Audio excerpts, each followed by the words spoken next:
Alright. Hello.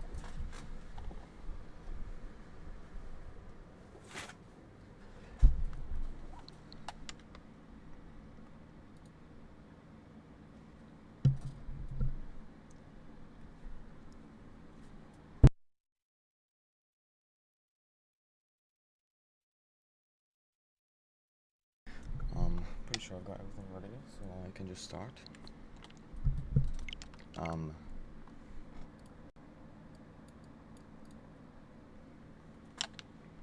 Yeah, I guess there's not much to say right now.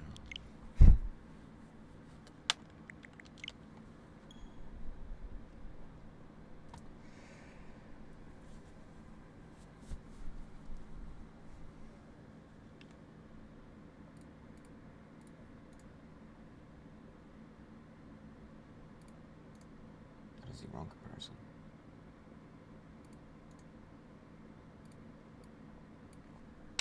Okay.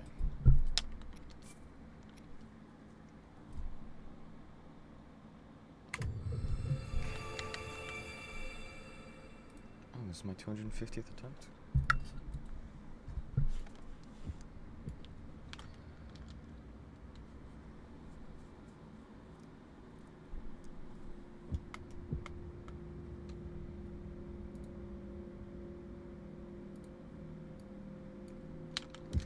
Okay, so there's not much going on the first 3 minutes, so I guess I can explain what this category is. I mean, it's kind of self-explanatory. It's all dungeons. You have to do the 5 dungeons in the game, and then Hyrule Castle, and then beat the game. The intro is basically just running through and doing cutscenes and dialogue. But there is one thing we have to do that actually will save us quite a bit of time in the run. So it is important that we actually do the intro.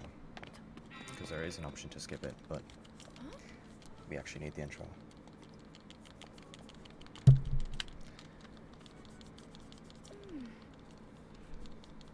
Is this World Record pace? Yes, it is.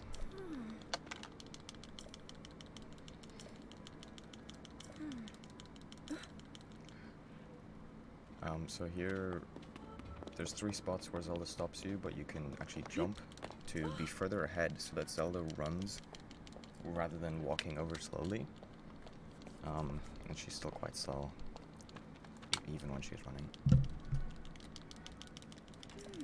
But yeah, she stops you to look at these Zonai ruins. You have to jump quite precisely right before she stops you to make her run over like that. Turn yourself up a smidge. Alright, 1 sec.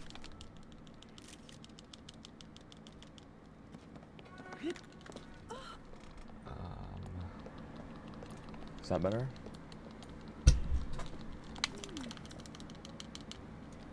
Then we go down here and there's 3 keys that we have to kill. A little more, okay. Okay, 1 second. How about that?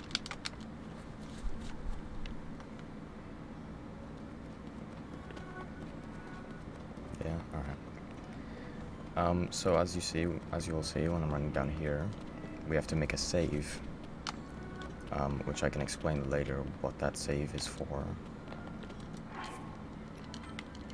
It actually saves quite a lot of time in the run, but it's kind of hard to explain without showing it, so I'll wait for later.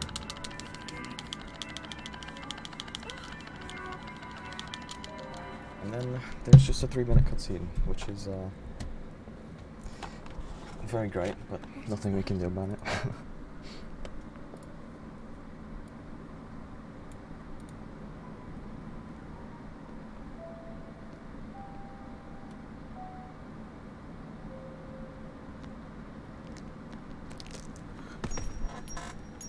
Who am I? My name is Neil, and I am a Tears of the Kingdom speedrunner.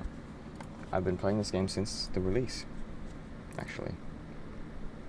And I actually ran all dungeons first, so this is my favorite category. I started running it a week after the game released, until now, actually. Well, I actually took a but I'm gonna talk about it. And yeah, this category is kind of very long way.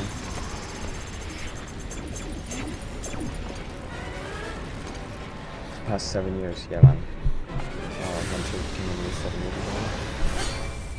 I've been running it since then.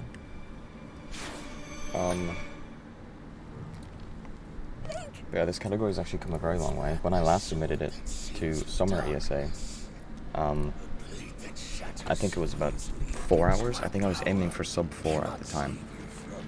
And now I'm aiming for sub 240, so it's gone quite far. And it's, in my opinion, well, yeah, it's definitely a lot cooler now than it was just a few months ago. There's also new glitches and new tricks and stuff. It's very cool.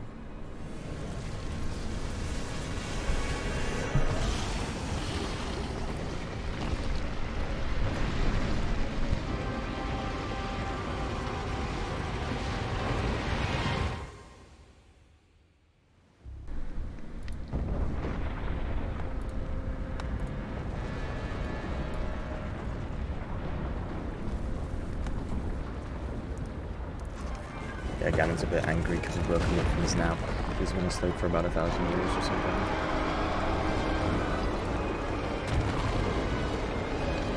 So he decides to race out a little faster for some reason. Don't know why he did that.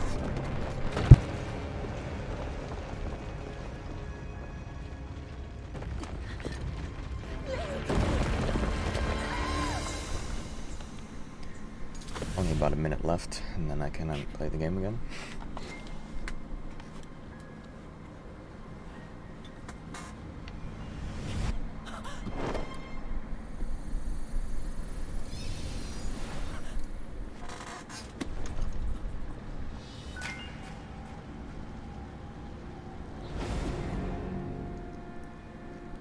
Exactly. The moral of the story of Tears of the Kingdom is never wake somebody up from their nap.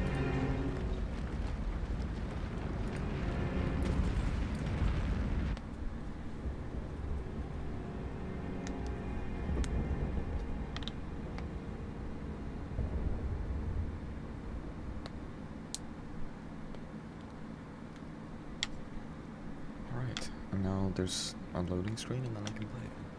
And there's a pretty precise trick right at the start of the run, which is quite hard to get. Well, unless you spend a very, very long time practicing it. Which saves about 40 seconds, because it skips a cutscene where you turn on these cogs in this next room and open the door to get out. So you just use an alternative way to get out of the room, which is a very nice trick, which is called cog skip. And you will see why it's called that in a second. So we just use the Master Sword to break through these mines, and then run and climb up this cog over here. And I need to line up this pretty precise jump, and that is it. And then run along here, and climb up this, and run out this other exit, which you're only supposed to be able to make up once you have recall, which you get later on. But yeah, you can just do that.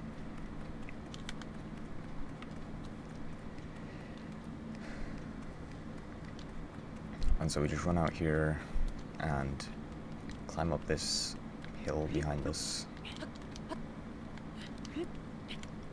And then there will be a chest which will give us one of the most useful devices in the run. Or maybe even the most useful device in the run.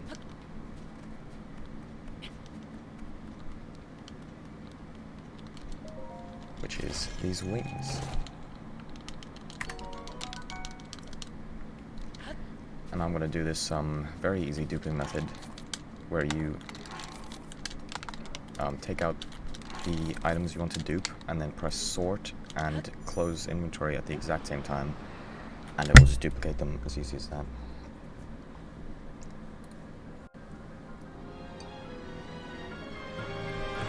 Oh yeah, and you also have to be aiming in a position where they won't actually spawn.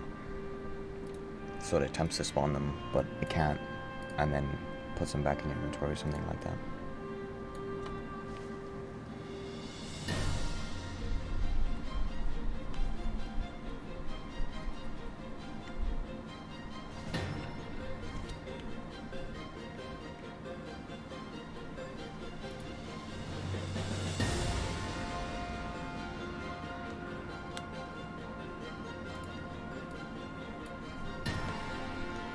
So after this title card, I will do what's called a monster slash, which is I cancel the dive and then slash, and then I can dive to cancel the slash and then slash again,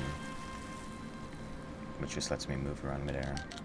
And I grab these sticks here, which are for, like, it helps me do something with the save I made earlier on to get a certain item, which will help out a lot. And again, I'll explain that when I'm doing it in about 20 minutes, or maybe less. So we just need to talk to this construct, because he gives us the horror pad. And we actually can't leave this island unless we talk to him. It will just make us boy down, so you can't do anything unless you get the perp pad first.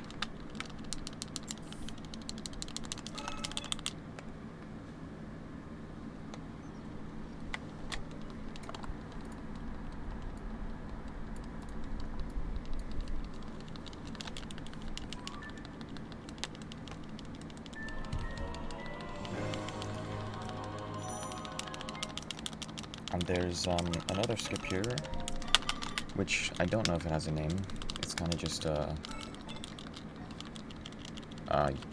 don't know how to explain it. You just need to see it, I guess. So it wants us to open up this bridge, so we can get across. But you can just run and drop a wing, and maybe I'll get it. Nope. This is like somehow one of the hardest tricks in the run for me. Because you have to get the wing to slow down just enough so that you can get on it. That was too much, I think.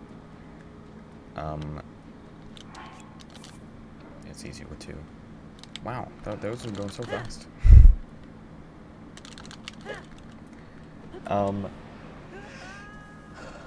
So you run and drop the wing just before you hit the shadow of the construct. At least that's my lineup. And then it hits the edge of this thing, the floor. There we go.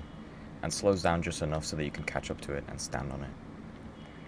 And then we do some more of this Zonai device duping to about 30, because we use a lot of those wings throughout the run. And so we just fly over to this temple over here.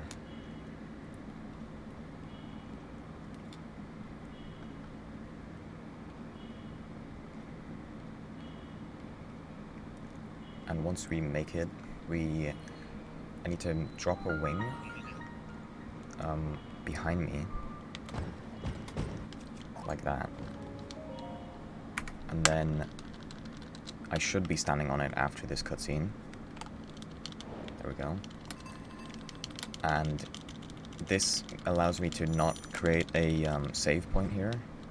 So if I jump off... Oh no, I might have messed up.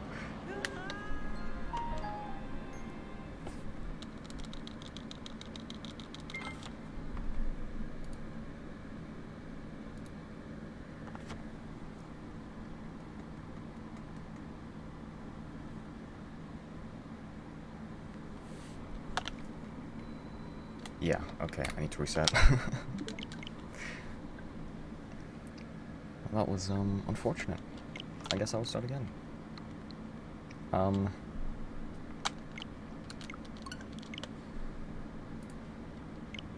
Okay.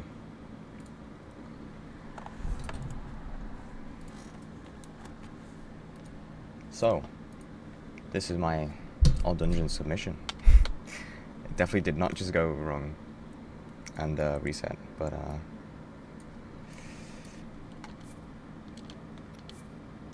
yeah, here we go. First try.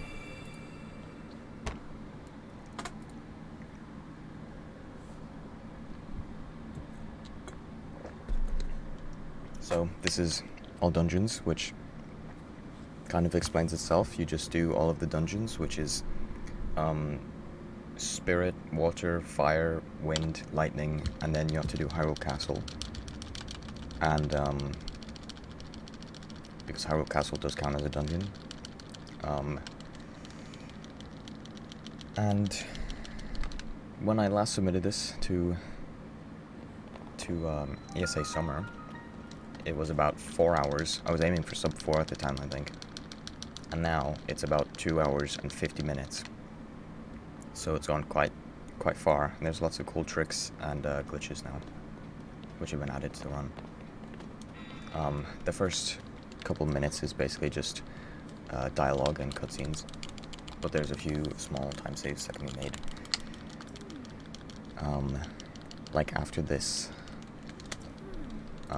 there's some precise jumps you can do to make Zelda go faster, to save maybe a couple seconds.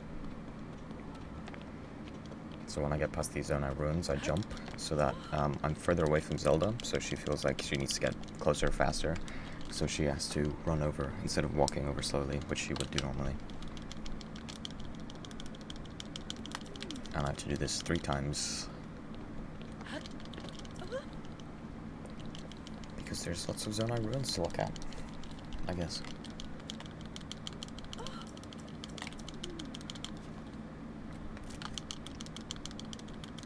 And so after this one, there are 3 keys in this next room, which have, I'm pretty sure their spawn locations are RNG. So, depending on whether you save a couple seconds or not, depends on that. But you just have to kill them all, and then a cutscene will play. And then after that, we just run down these stairs over here. And you'll see that I need to make a save, which to save quite a lot of time later on in the run. I can't really explain it right now. It's kind of hard to explain without showing it. So, yeah. I just do that, and then run to the end, and then play a cutscene to get to the actual start of the run, I guess.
What is that?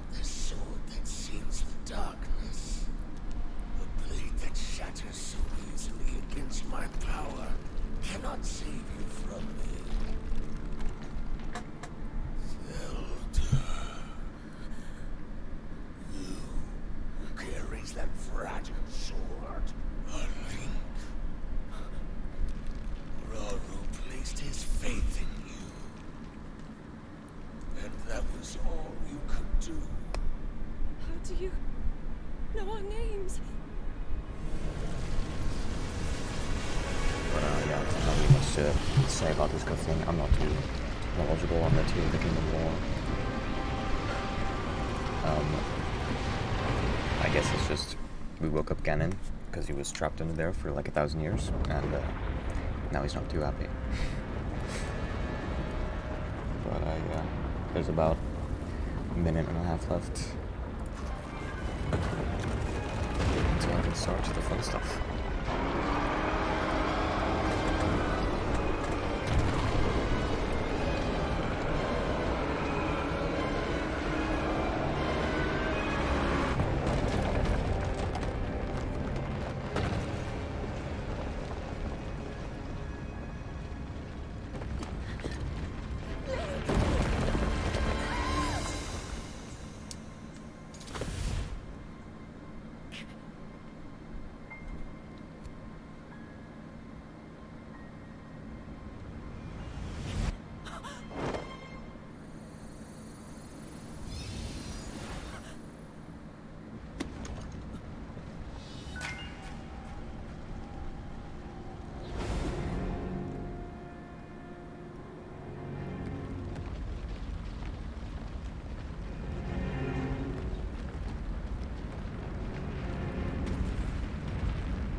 This is the end of the cutscene. Well, almost. About 10 seconds left.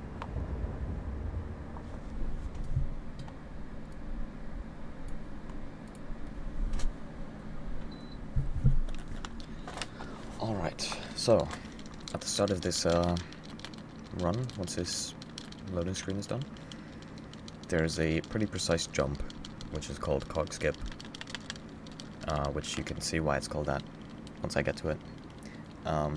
It saves about 40 seconds because it allows you to skip a cutscene, which is very long, and also some other stuff which is quite slow compared to this.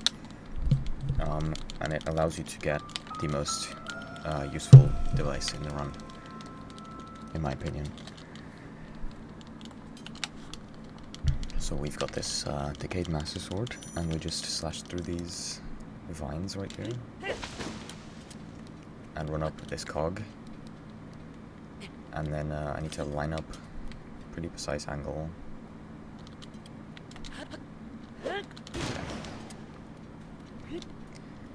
And so I run backwards and then jump and slash, and because it's like a slope, you get pretty fast speed. Okay, I don't know what that was. And then you make it up on this ledge right here, and then you can run along, climb up that, and around there, and out this alternative exit, which you're not supposed to be able to make up until you get the final ability on the Great Sky Island, which is Recall, which allows you to, if you had turned those cogs on, it would allow you to reverse them, so you could climb on them. And so we just climb up here, and on the top of this island over here, there's a chest, which gives us wings, which is, as I said, probably the most useful device in the run.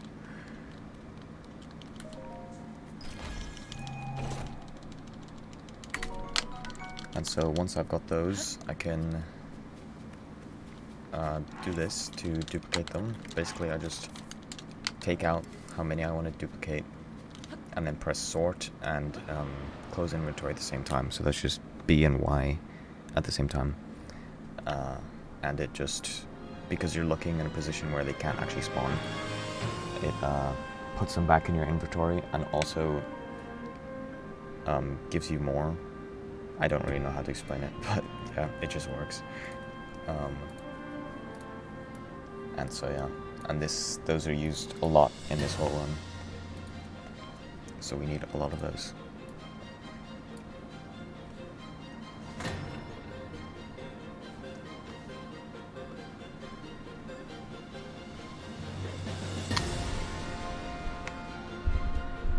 And now once this title card is done, I'm going to do something called a Mozdor slash, which is I dive and then cancel the dive and then slash, and then I can dive again to cancel the slash. And then I can just like keep moving around while I'm mid-air, which you aren't normally able to do. And now I grab these two sticks so that I can do a glitch later on, which is related to the save I made in the prologue, so I can explain what they're for later on in about 20 minutes. And then we just talk to this construct, and he will give us the Purapad, which is required to be able to leave this small island that we're on at the moment. Otherwise, you would just void out, even if you fly. Like, there's basically a box around the whole island. No matter what direction you go, if you go too far, you will void out and just be brought back. So we need this to be able to leave.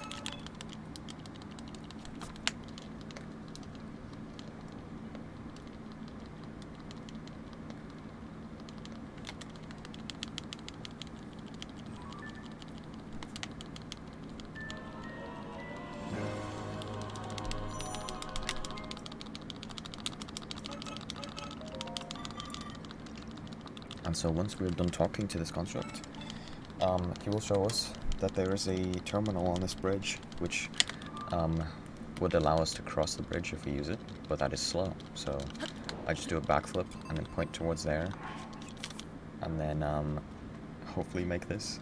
Oh my god. And then I just fly towards the Temple of Time, which is where the game wants us to go. Once I know I'm clear of this other wing, there we go. I can do some more dupes to about 30, because we will need a lot of wings. There's even more wing dupling later on, just throughout the whole run. And so I will fly to this door right here and attempt to open it, and then Raru will spawn and tell us that we can't.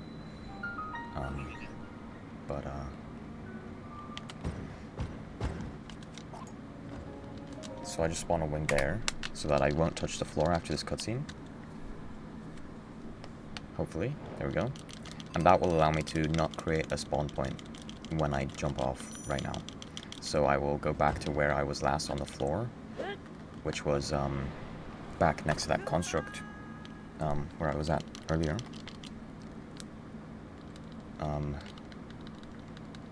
And so I can just run over to the other side of this island, and as you can see up there, there's a shrine, which is what we need to do to finish the Great Skyland.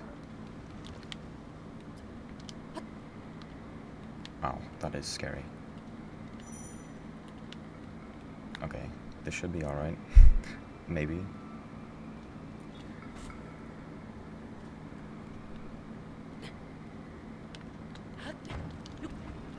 Oh no.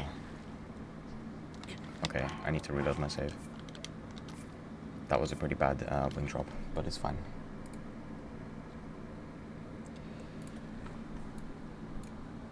That's just something unfortunate that can happen sometimes. The first, like, 15 minutes of the run is the biggest run killer, because these are some pretty hard tricks to do. I'm pretty sure most of my attempts were reset about here. There we go, that was better. And so we just fly over to this bit of snow over here. There's a cave opening right there, which gives us bombs and a shield, which are very useful in the first like 34 minutes-ish of the run, because they allow us to do quite a few things actually, which you can see once I get to the Fuse Shrine, which is the next one after this. So yeah, we just run up here grabbing bombs, and then right at the top of the cave, there's the flame emitter shield.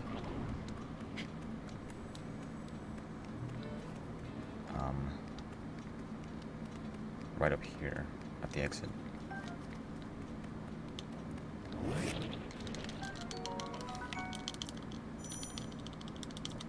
And so we just run out here and climb this route right here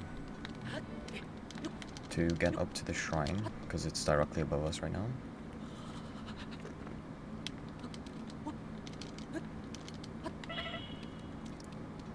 And then we get to enter the first shrine.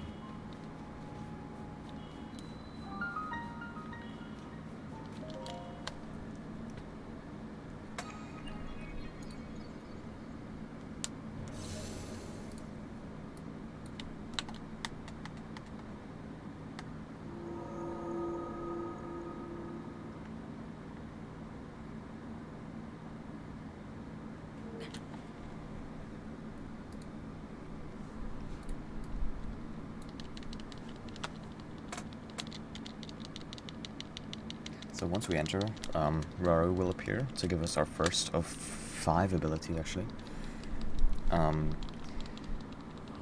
which is Ascend. It just basically allows you to swim through anything that's above you. It's really overpowered, even casually.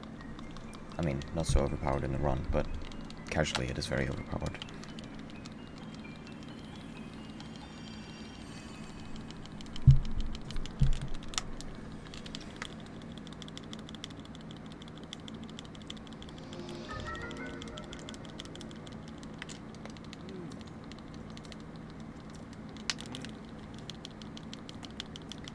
There we go, we just got the first ability, and basically just gotta run through do a couple of sends, and yeah, there's not much to this shrine. The other shrines are quite interesting, but this one, there's not much you can do here.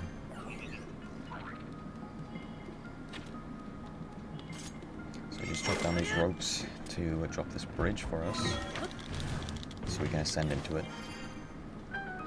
and then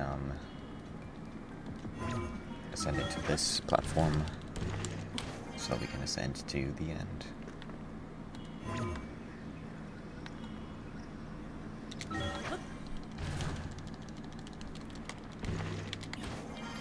And that is that shrine. And so after this shrine, there is a pretty precise like throw you have to do. You have to throw an item off the edge of the island so that it hits a fan, like a fan that a construct had built, so that you will get it to talk to you. It's kind of hard to explain without showing, but yeah. So the construct will talk to you and then give you a very important item, which will save about 17 seconds to getting it the slower way, because usually you'd get it after finishing 2 shrines, but you can also get it by talking to specific constructs. And so it's a lot faster when a different construct gives it to you than when it forces to give it to you. I don't know why they made it like that, but they did.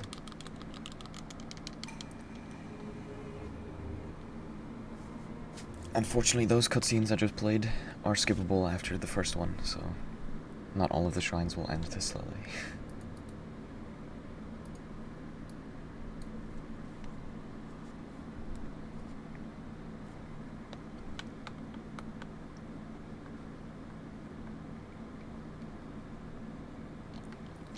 And so once we're out, Rari will just spawn to tell us about the scope on the Purapad, which isn't very useful, but I guess it's nice to have. So I will run off to the left here and throw a wing down here with a pretty precise lineup, and then it will hit that boat thing, and this construct will talk to me and give me the Zonai battery or energy cell. And then I will do a pretty difficult trick, which is where you jump off, and then as soon as Link puts the shield back on his back, you spawn the wing and then do a shield jump, and it allows you to just fly directly to the next shrine, rather than having to go, I don't even know where you'd go, because you're not supposed to do ascent first anyway. But yeah. And so I just fly directly to the shrine. And then I get to do some bomb jumps, which you will see.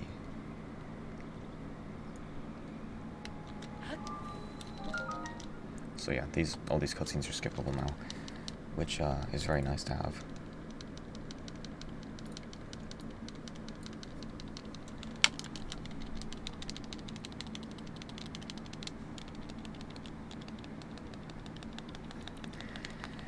So yeah, Raw respawns again, gives you the second ability of 5, which just allows you to fuse anything to shields or weapons.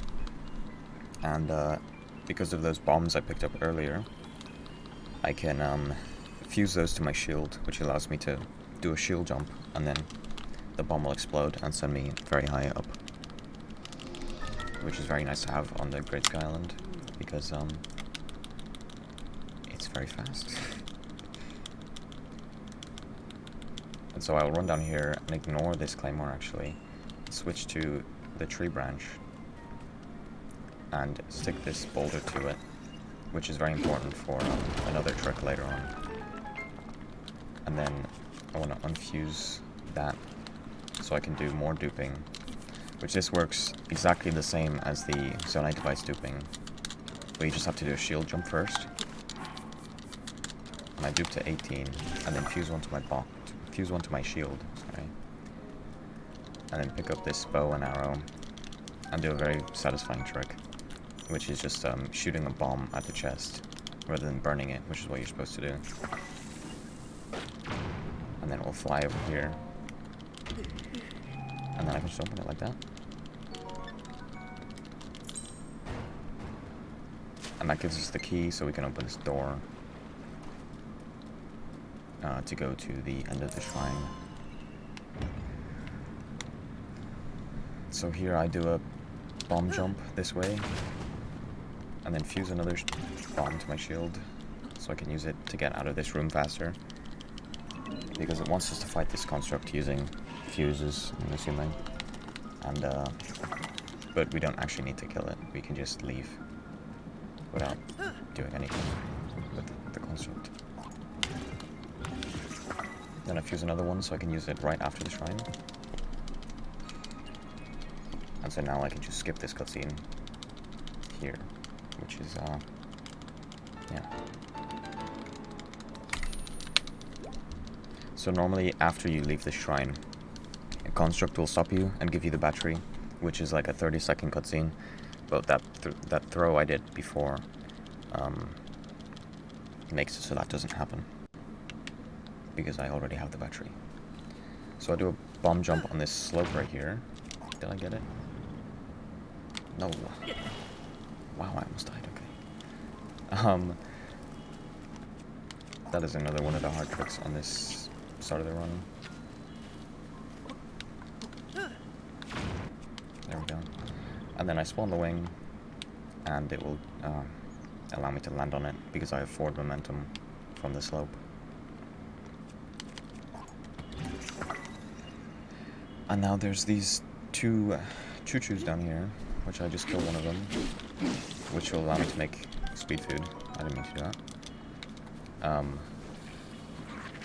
In a couple seconds I can make speed food with that. There's also a shield here I want to grab. I'm not supposed to fuse anything. So I go over here. There's a pond with ancient arowana and frogs, which are very important for the run. I like to just shoot the frog because it's very hard to catch otherwise. So I grab the frog and the ancient arowana, and then I can duplicate the frogs and the choo-choo jellies so that I can use them to make speed food, which is used throughout the whole run if these constructs would like to leave.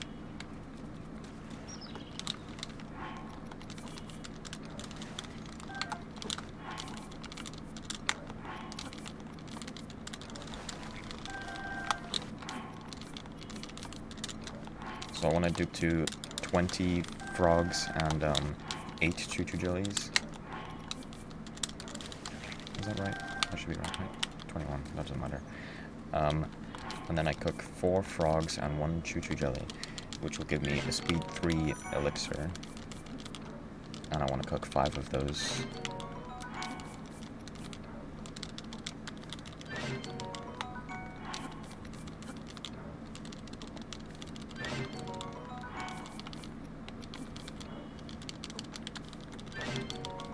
I'm just gonna, oh, okay. And then, yeah, we just use one instantly, so the rest of GSI can be quite a bit faster. It also allows us to wing drops a lot easier, since you can run as fast as the wing now.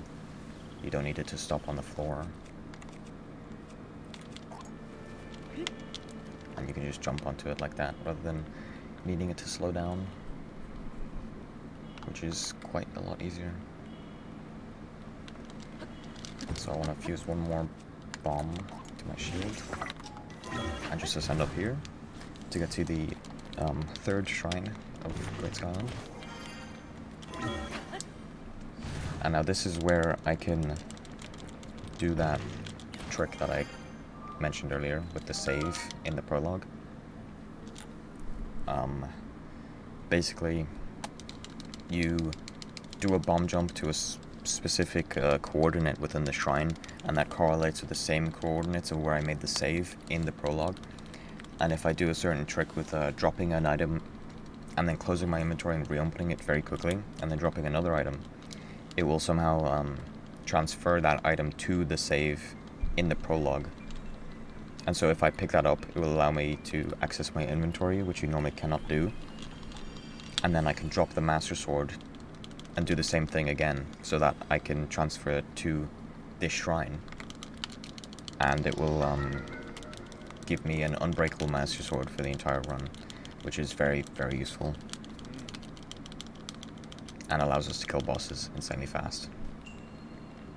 So if I can get this, it would be very nice.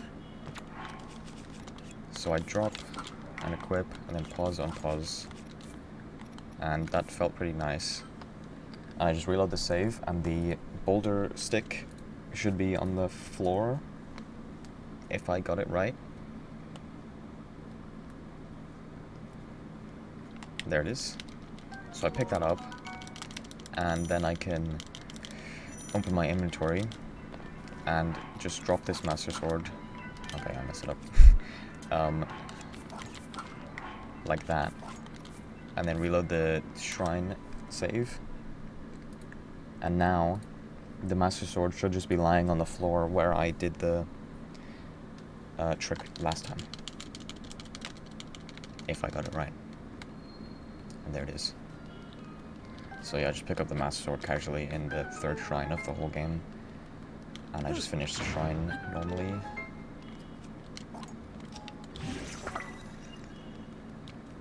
But yeah, that is one of the coolest implements to this run, in my opinion.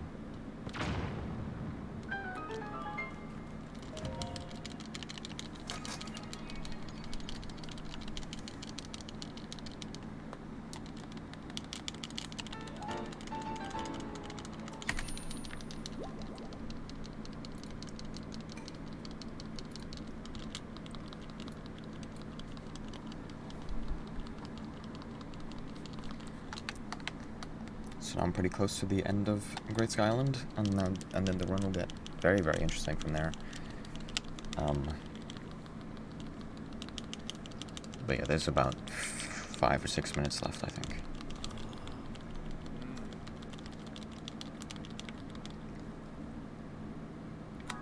So I run over here, do another wing drop.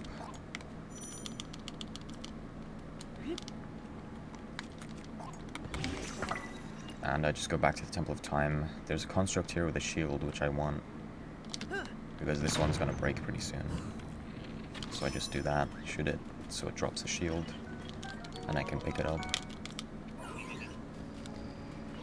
And then just go open this door. Since I have now done all the shrines, well, all the shrines that I should know of at this point. Like, casually. But yeah, I just want to drop another bomb right here and fuse it to my shield. And then go check out this tier right here. It's a tier of the kingdom. Oh my god.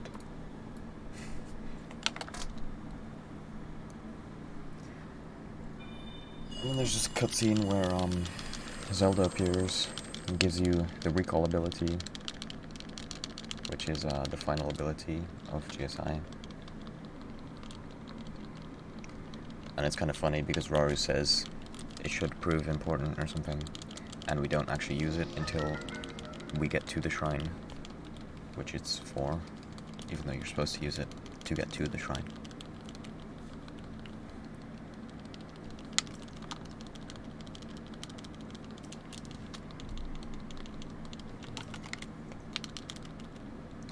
But yeah, I just do a bomb jump to skip these cogs. And get up here. And I need to fuse one last, or no, there's one more after this. Bomb shield. And you're supposed to attempt to open the door here and fail, but you can just give up instantly, which is kind of funny because he didn't even try, and then Rauru says shows up to say I'm too weak to do it. But yeah, that's something that took me way too long to find out. That you could just do, because usually we used to attempt and then just cancel it straight away rather than just press B.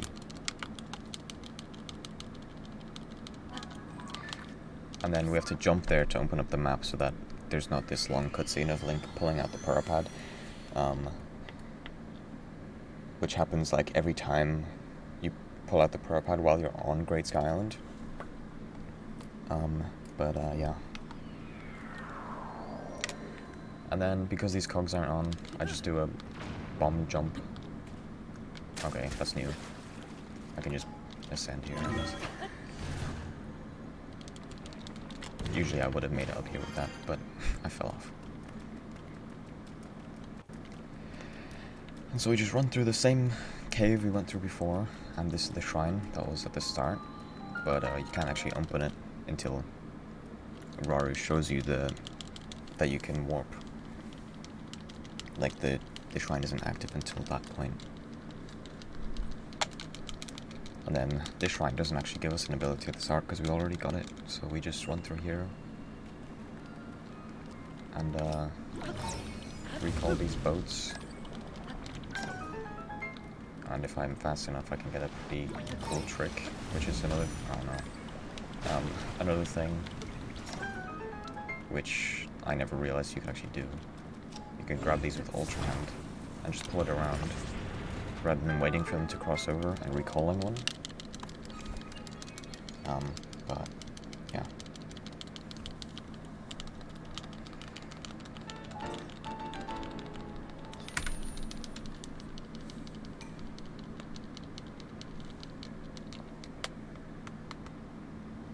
And so once I'm outside of the shrine, I actually have to run outside again so that it loads the rest of the Great Sky Island, because while I'm in here, I guess it's not fully loaded. And I can warp to this shrine, and because I've actually loaded the whole island, this load will be faster by a couple seconds.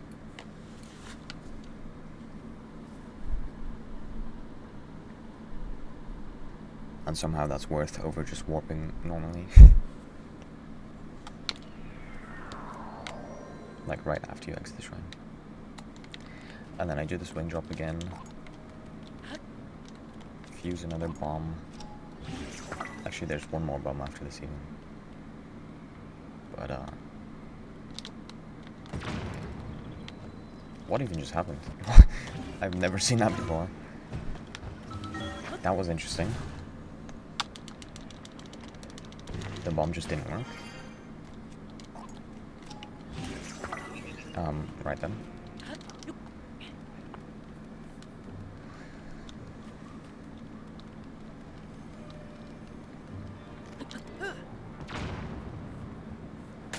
And I don't need the shield anymore, so I can actually just drop it. And then talk to this statue right here. And this statue will give us the 4th heart, which we need to open the door.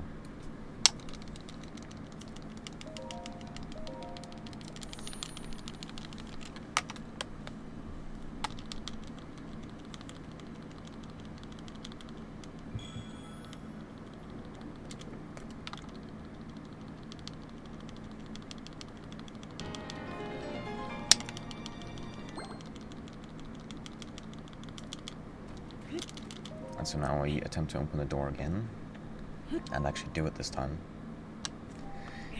because we're now strong enough to open the door.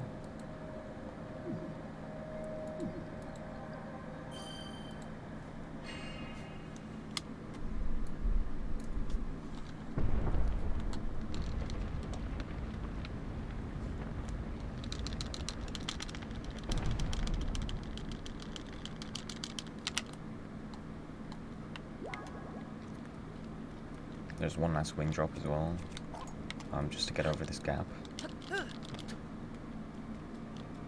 And then I just do a shield jump over this. And then I'm at the end of the Great Sky Island. This is where Link would return the Master Sword to the past, I guess. So that Zelda can fix it or whatever. And then we warp to this shrine so that I can go and get the 5th and final ability, which is used in the run. And the most useful ability.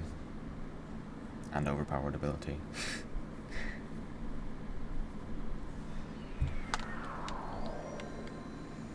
So I just run back here, and now because we can actually leave the Great Skyland, I just do a wing drop and go to an island over here which has a pond that I can drop into, and ferries which allow us to just not die ever in the run.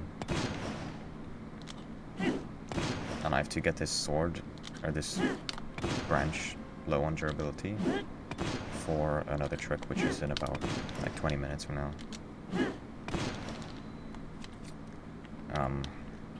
Also for the Master Sword.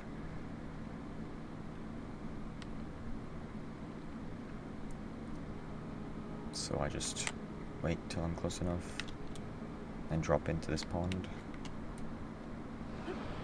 And there's ferries on this island, so I just grab one of them.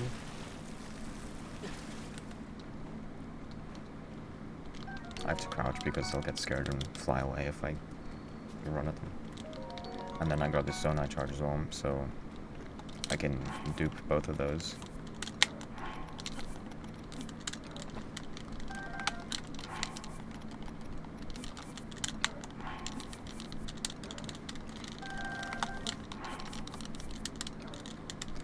And then I will do what's called fuse entanglement. Okay, I messed it up.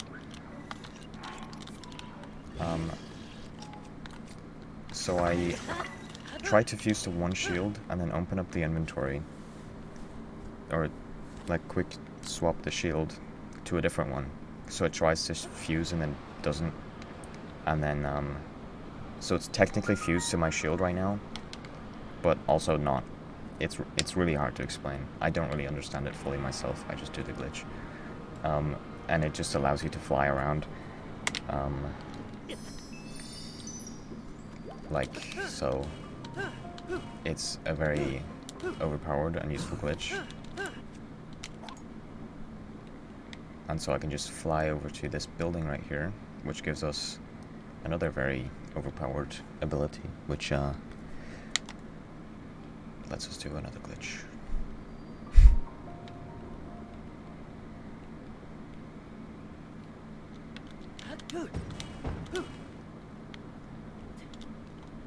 So yeah, I just talk to this construct, which you're normally not supposed to know of this area until later on in the playthrough, but we know where it is, so you can just go there and get it instantly.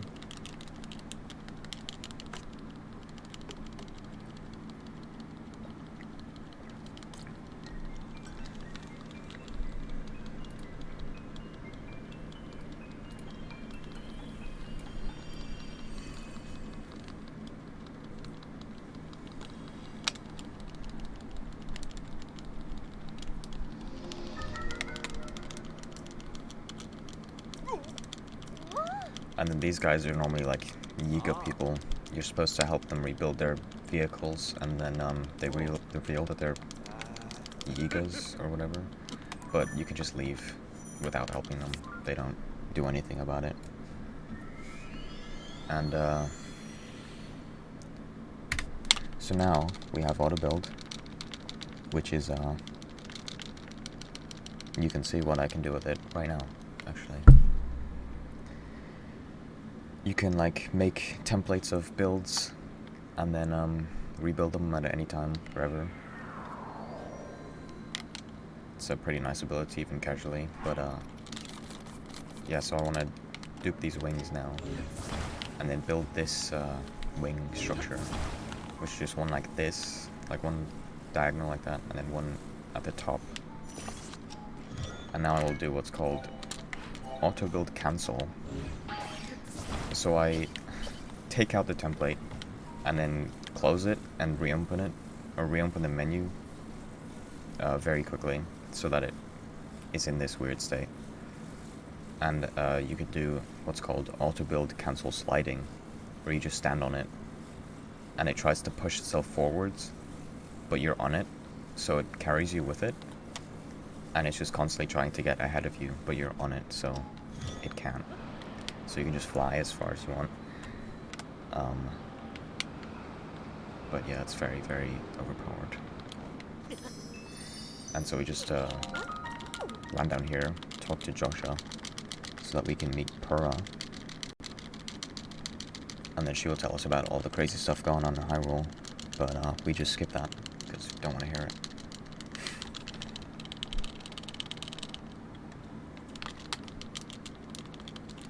Huh? What?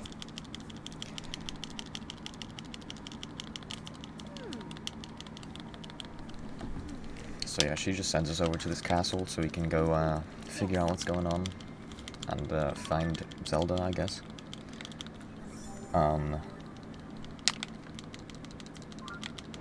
So now we just do another auto-build cancel slide. It's basically used to get everywhere in this run, if it's like a far distance.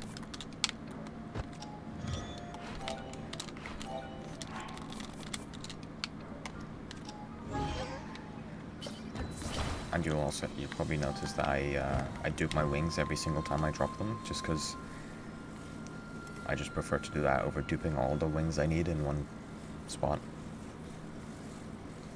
So we just do a cancel slide over here, an auto-build cancel slide over here to this building, and then I will dupe more of these charges.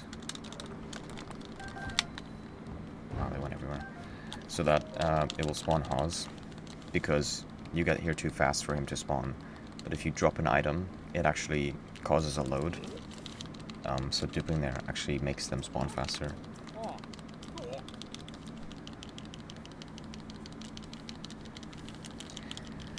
And so yeah, we see definitely the real Zelda right there. And then she just disappears, as you do.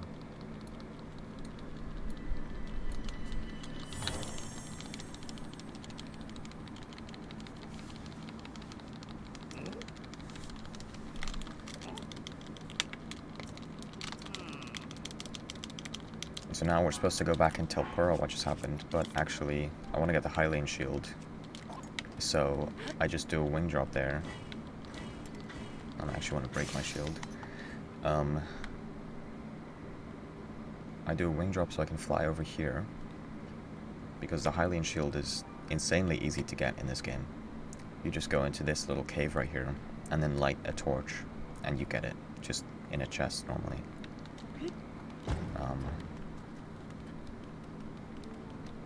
But yeah, so you just go down here, and then, yeah, there's this unlit torch. You just shoot an arrow at it, and then a chest appears.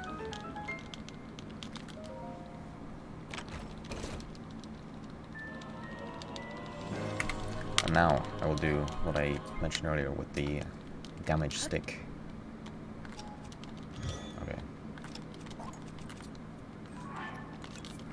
So I stand in a very specific area right here.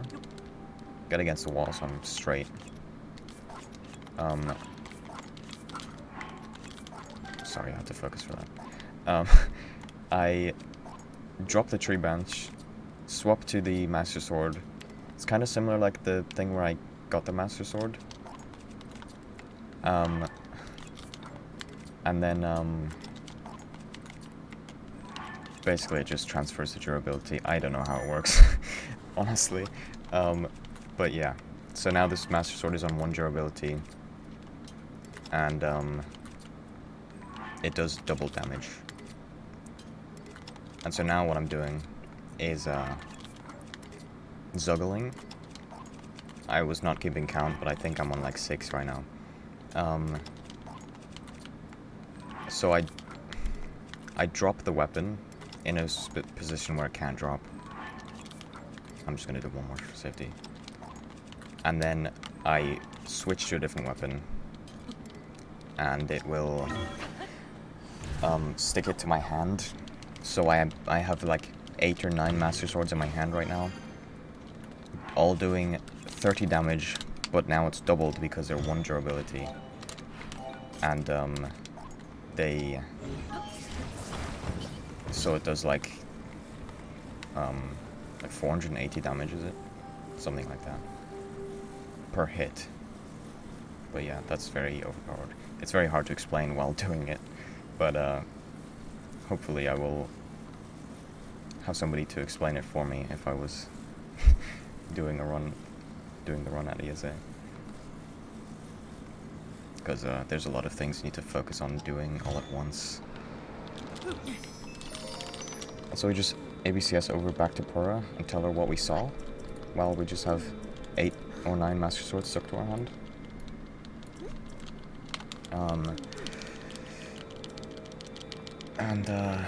Yeah, there's not much to say about this. We just talk a lot and look at this tower, and then she will give us the paraglider after a couple minutes. This split is just a lot of talking, really.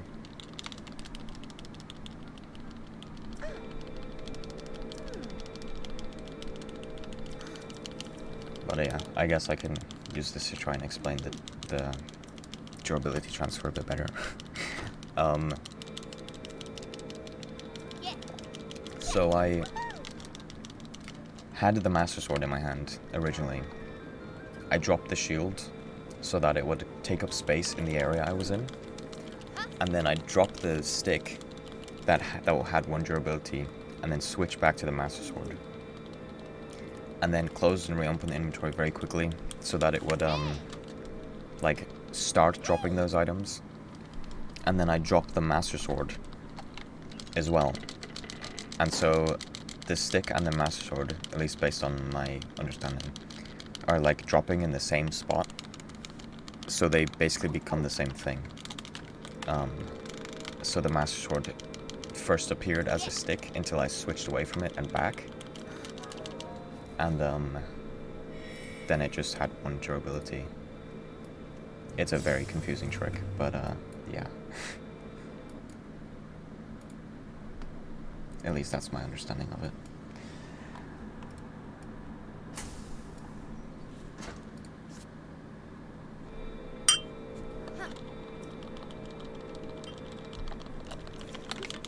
But yeah, for some reason we have to look at this tower like 3 or 4 times in this whole split. Because it's really important that we see the whole tower a lot of times. And then after this one, Pura tells us we need the paraglider. So she just gives it to us. And then we get to test out the tower by,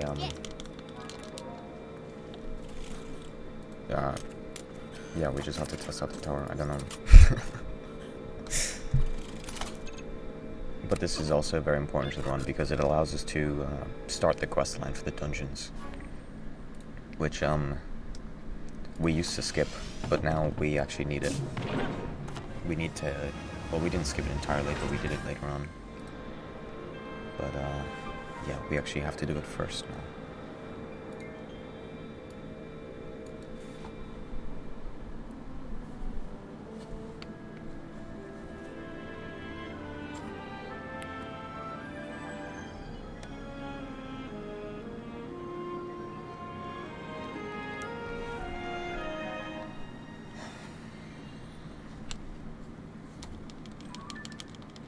Yeah, all the cutscenes are kind of funny because the Master Sword is stuck to Link's hand at all times.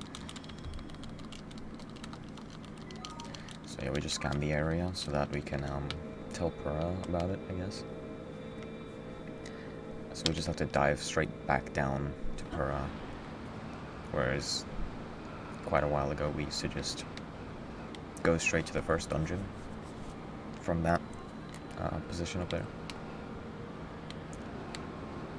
But yeah, we just land right back down and talk to Pura again, so she can give us the questline of regional phenomena, which for some reason is the trigger to allow us to do the first dungeon. Like just getting it, not finishing it. Because the first dungeon is actually supposed to be the last one. I can explain that later on. So yeah, just do another ABCS, and fly over this way to Goron City.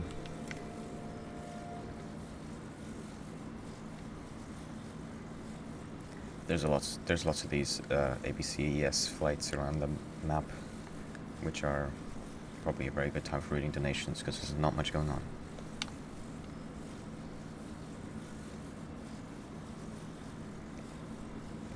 Yeah, I want to fly over to the Skyland over here. The big one on the left. Because there's something on it which I want.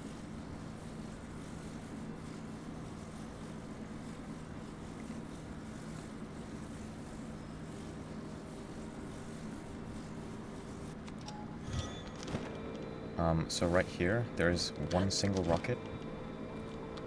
So I can do another fuse and tangle.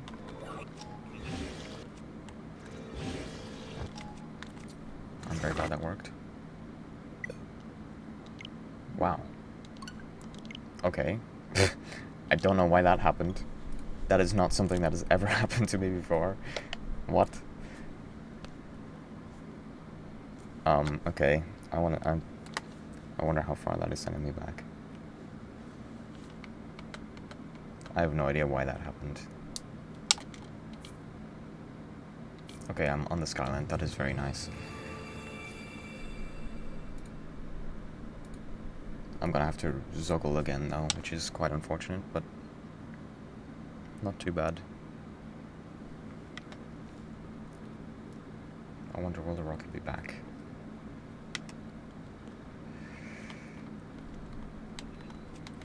Okay, that's really not too bad, as long as I can get the fuse and tangle again.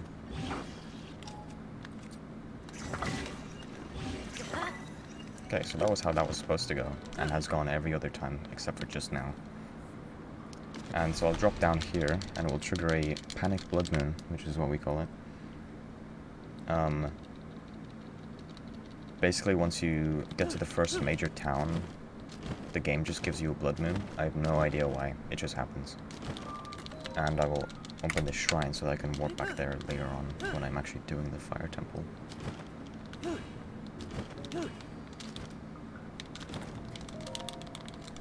And I'll talk to these guys so that I can begin the Fire Temple questline, even though I'm doing it very much later on in the run. In like about maybe an hour. Yeah, I think it's about an hour.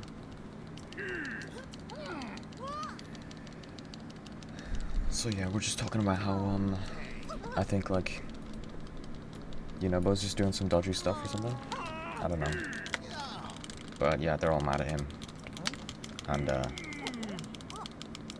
we'll find out later on why he's doing these things. But yeah, they all just leave. And then I get to fly to the next temple. So yeah, I just do another ABCS in this direction, approximately.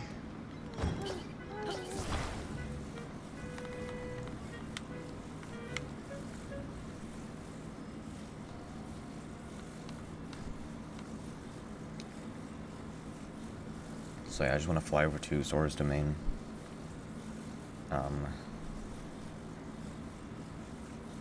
Which is right over this hill or mountain here. And sometimes this ABCS can break.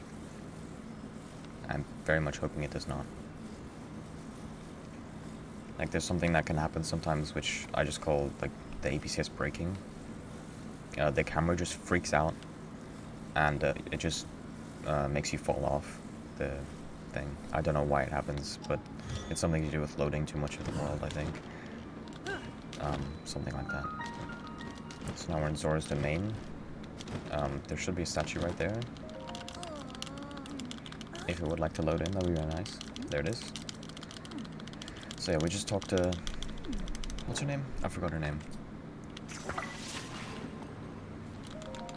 I completely forgot her name. But yeah, we talked to those fish there, and then cleaned the statue. It's actually faster to talk to them before cleaning the statue, because for some reason there's like a fade to black if you clean the statue first. I don't know why it happens, but it does. And it saves a couple seconds to clean it afterwards. Yona, that's her name. I completely forgot her name. So we just talked to these guys for a little bit, and then do another ABCS to the next shrine. So that I can warp back here later on as well, because this is also not the first dungeon I'm doing. This is like the first like hour is all just preparation for the rest of the run, I guess.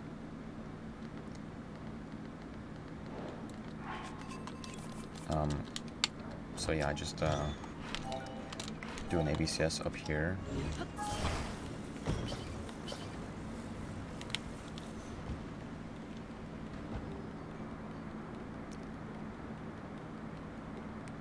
so that I can get to this shrine.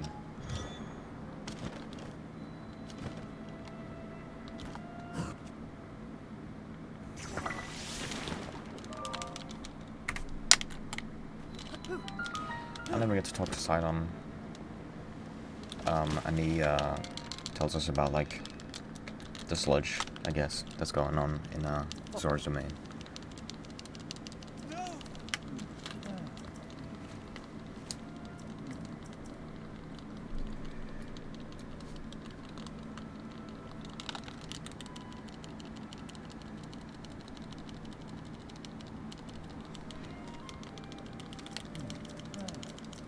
And he tells us to go over here to this, there's another guy over here we need to talk to. The Zora's domain area is just a lot of talking, I guess. It's always, I say this all the time, it's always the fish that are talking so much. I don't get it, but they just are. We need to clean this slab here. And put it in this wall so that this guy can read what's on it for us and tell us how to I guess get rid of the sludge or something.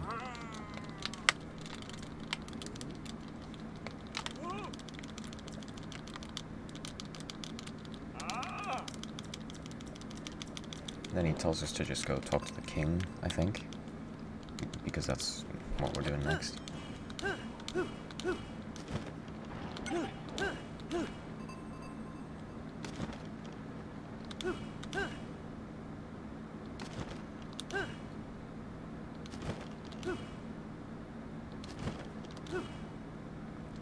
So we just go down here to, what's it called? Pristine Sanctum, where the king is just chilling out.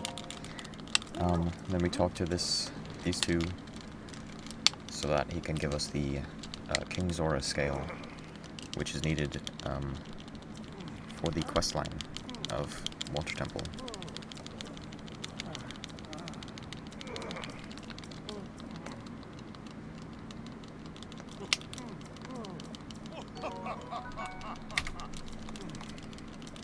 And now once this is done, I'm just gonna warp back to the Great Sky Island so I can start the actual first dungeon. Well, technically it's the last one, but we're doing it first because of a certain skip we can do. Because usually you need 10 hearts to be able to do this, but because there's a door which requires 10 hearts to open, but there's either a clip or an ascend spot to get into the room early. So I just ABCS down here to, there's like a storm cloud, which you can see in a second.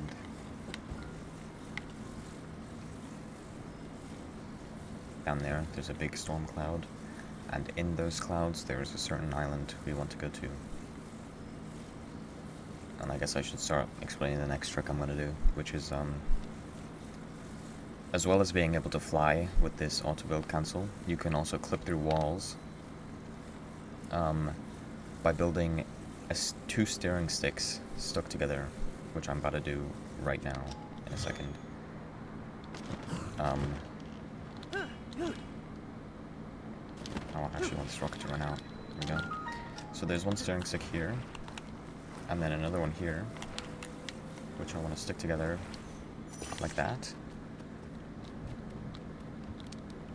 And if I do this right, I can go through the wall like that. That clip is always very scary because it can crash the game.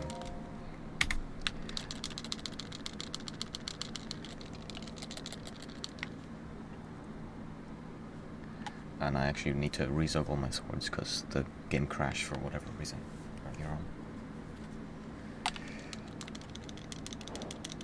So I will do that right now. After I throw this mask down here. What is happening? D-pad moment. And I can actually count them this time, which is nice.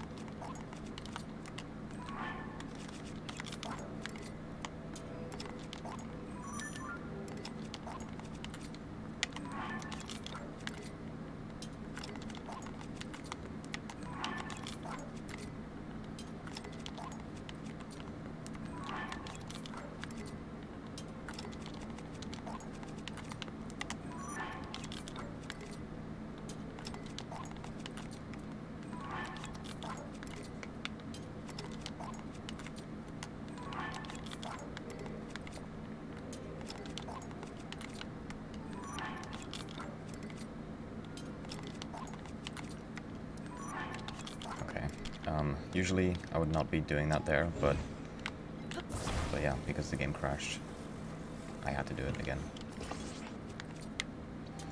And so I just stick the mask to a rocket so I can cancel, ABC cancel, or auto-build cancel it, so that I can just carry it around with me.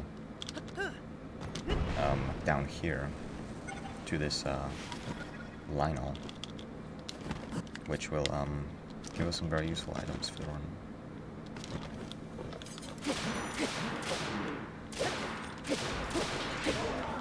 Okay, I think that's a little too much, but that's okay. But yeah, this Lionel will give us a Lionel bow and a Lionel horn, which I want to make sure I'm grabbing the right items. And I can actually dupe this bow by I don't really know how to explain it. You just unequip your current bow, pick up a new one, and then open the inventory, switch the old bow, and then drop it, and it just gives you a duplicate. Oh no, that was not good.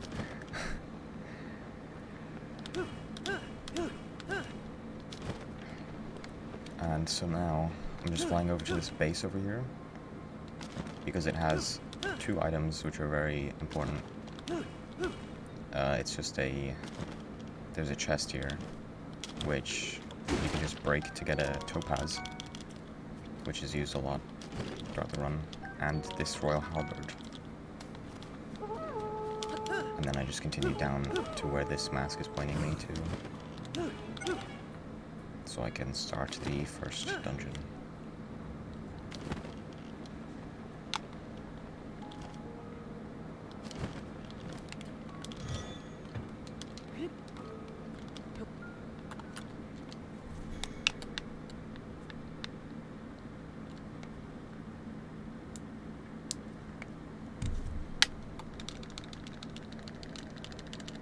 So now after this cutscene, I just drop the mask and then hit it with my sword so that it goes flying, because I'm technically hitting it with, I guess, 9 now, because I used one too many, but yeah. So it goes down there faster than if I were to just carry it or throw it. And I just have to stick it onto this pedestal here, so that this elevator can go down into the depths.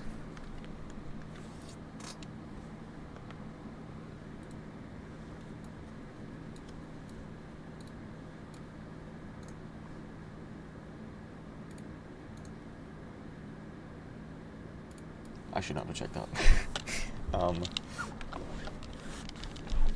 But yeah, so this is the construct factory, where I'm about to rebuild the rest of the body for this robot head that I've been carrying around. And this is the first stage of the run.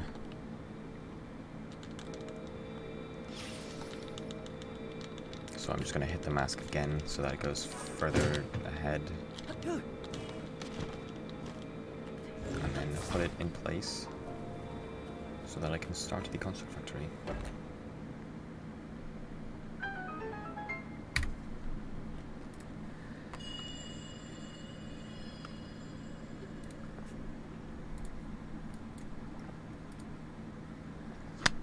Link, Zelda's chosen protector. Is the game quiet? I only just realized the game feels quiet. I am the Sage of Spirit. I am happy you have arrived. At last we can speak with each other. Unfortunately, I no longer have a body. Without a physical form, we cannot yet speak face to face.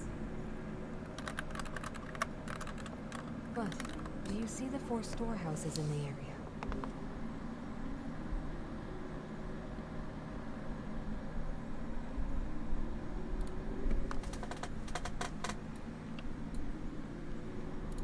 So yeah, Minoru is just telling us to rebuild her body,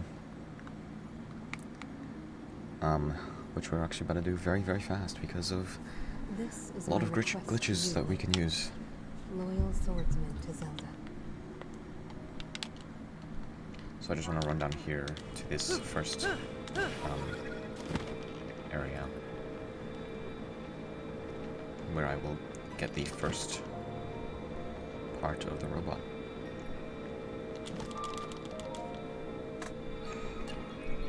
And there's a machine here which allows us to get rockets so that we don't actually have to find environmental rockets like I've been doing so far. I can actually just spawn them wherever I want now, which is very nice to have.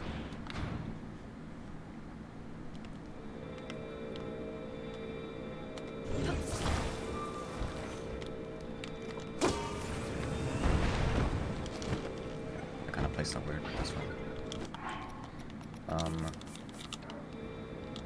That is a few too few charges. I might have to do a bit more. That's okay. So yeah, this should give me rockets. There we go, there's one.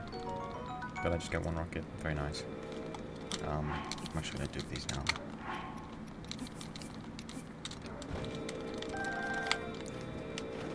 And now I grab this and pull it over and stick it to this rocket, and then do a fuse and tangle. Okay, or not.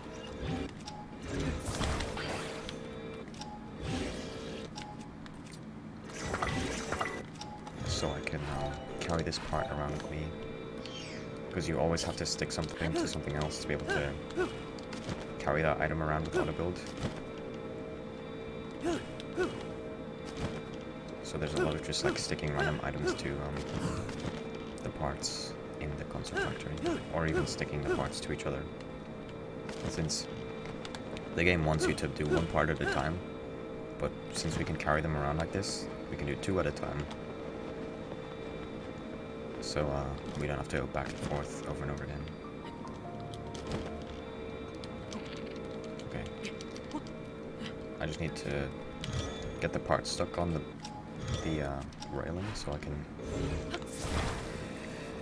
get closer to it without it getting further away from me.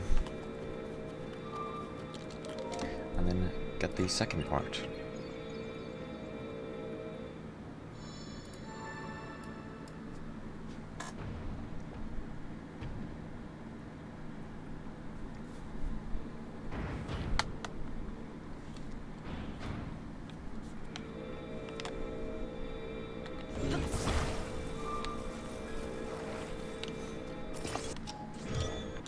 So I just stick those two together and then auto-build cancel them again to carry them around. I just want to climb this wall here, and then just pocket rocket up here. Wow, I got stuck on a tree. And then I actually want to get the structure stuck against a wall so I can get closer, and then it will float closer to me. And then just power this elevator. And now this is where I do rockets.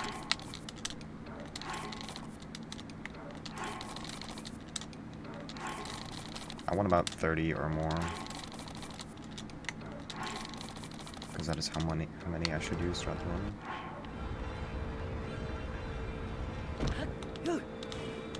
And then I just fly back to mid-room so I can give her these legs.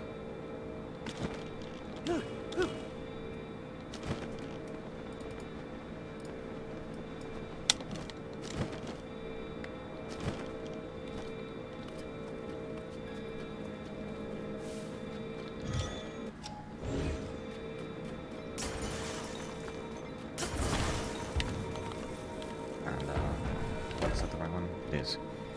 So we just need to put these parts in place, and then she'll tell you how many parts you have left. Bring the other three here as well, then. You do all 4.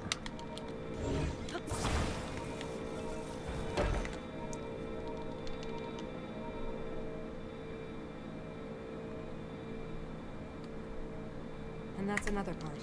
2 left. And then hopefully this rocket will run out. Sometimes it just does, and it's not very nice. Okay, actually, that is where I wanted it to run out. So I shoot that wall so that the door opens up, because hitting things just powers them on. So that once this part drops, the door will be open. And I can just carry it through.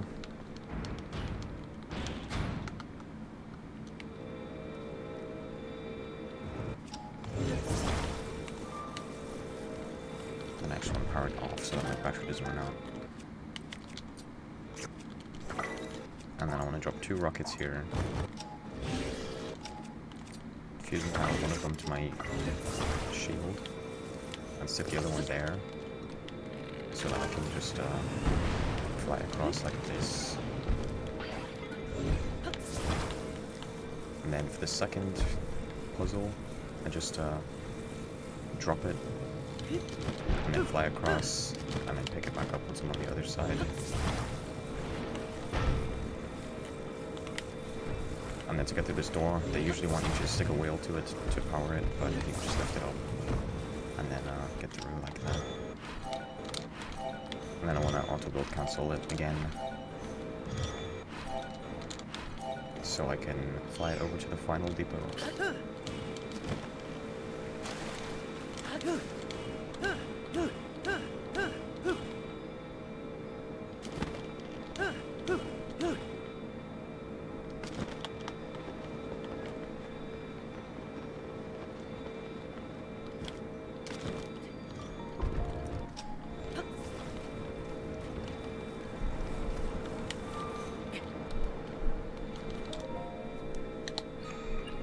Okay, so the final depot is very similar to any of the others. I still have no idea how the game wants you to actually do this puzzle normally. I don't understand this. Like, I didn't understand this puzzle casually. I don't know if I've seen anybody do it normally. It's just a weird puzzle. But yeah, you just stick them together. Do another auto build cancel. And just fly right to the end, hopefully not getting it stuck on anything. Wow, that worked surprisingly well. It likes to get stuck a lot in this area. But it actually got through quite fast.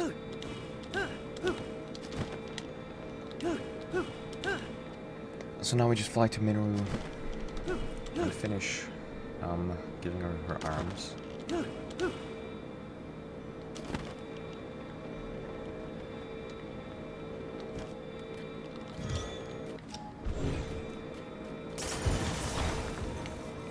This one.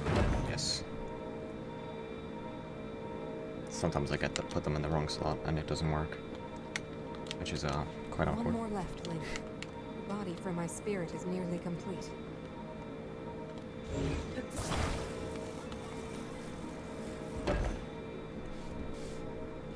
That is not done.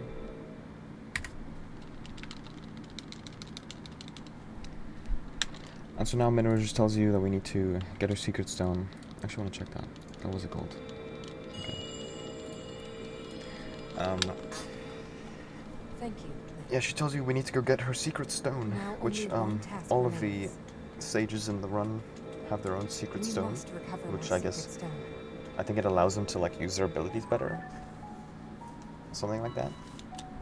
It should be located here. And she wants you to go to all these different stations with certain Zonai devices so that she can tell you where you can attach these devices and what you can do with them. But we just fly straight to the temple, because I don't care for any of that. I just want to finish the game faster.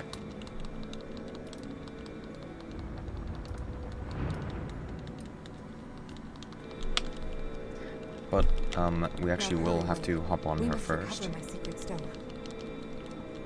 because she will just stay there like that forever unless you jump on her back once. So yeah, I have to jump on her back, and while I'm on, I might as well do some duping.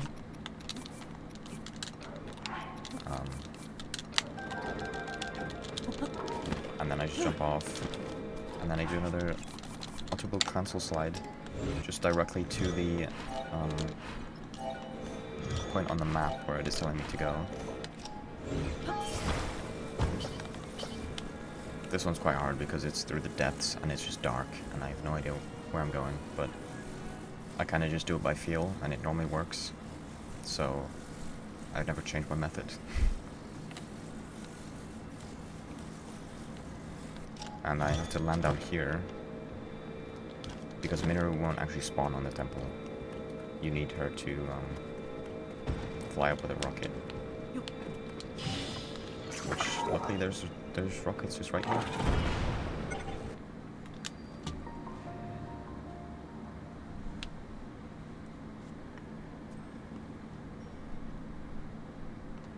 And so once we get Minoru up here, you can just jump off and fly ahead of her. Because if you're far away from her, she will actually run to you faster than her normal walking speed. Even if it is still very, very slow. But, yeah, this gets her to you faster. Then I have to get back on her because you can't examine this elevator without her.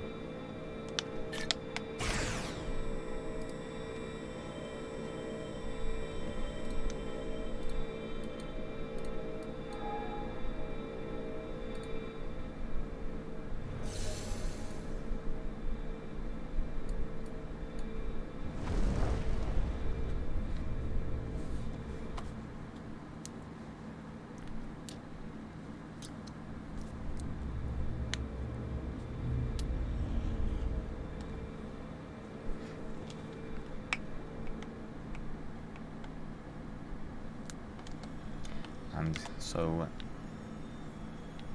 there's like an arena here. We just want to fly over and hopefully run out my rocket. There we go. And it will start the first boss fight of the run, which you will now get to see why the zuggling that I did earlier on is very, very useful. So I just jumped right off of Minoru, switch the halberd, and then actually fuse this horn to my spear, and that fuses it to all of the master swords as well. So I'm doing about 1,000 damage per hit, and so I can just do that to kill the boss. It's very, very satisfying because the hitboxes of the spear and the master sword are different. So every time I like attack, it's hitting her twice technically. So I'm just doing a lot of damage, and yeah, I just kill it very, very fast. And so I just do the same thing again. And there you go. That is the first boss fight of the run.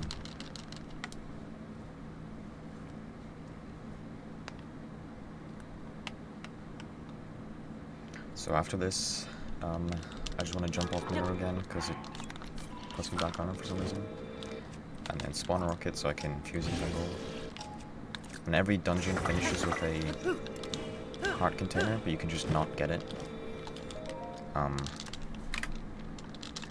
And there you go. That is Spirit Temple done. And now is probably the most annoying part of the run because it's just cutscenes and dialogue. Luckily, not every dungeon finishes the same way. It's just cutscenes. But this is like back and forth between cutscenes and dialogues.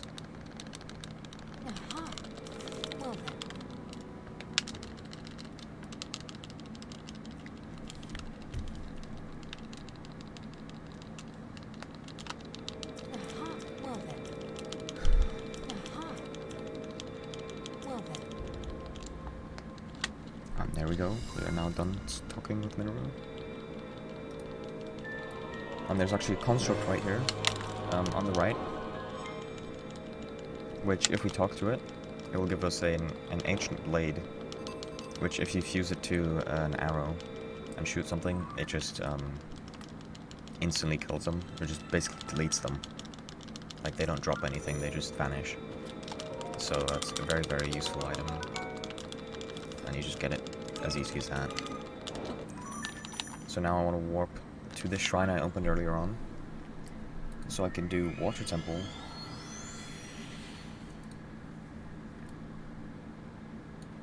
and yeah, so once I'm through here, I can pocket rocket up to this island that you're supposed to have the Zora armor to get to, usually, but we don't need that quite yet.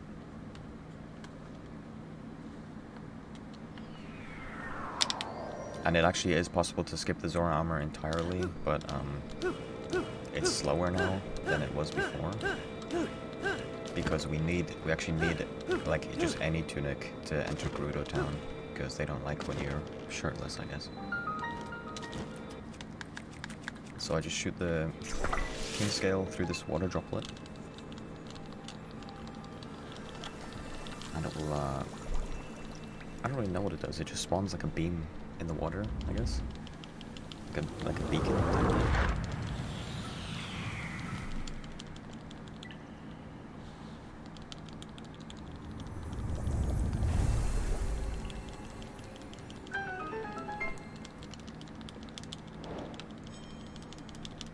So now that we've done that, we can go down and talk to Yona and Sidon. I forgot to eat my speed food. I was supposed to eat that before I started the last boss fight, but it doesn't really matter too much. So I talked to these two. Oh yeah, I forgot I have to... Minoru needs to spawn first.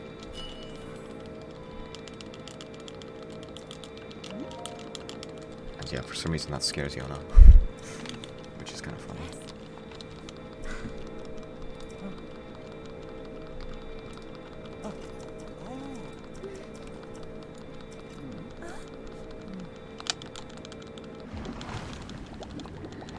Yeah, this sludge-like spawns for some reason. I have no idea why it spawns. It just does.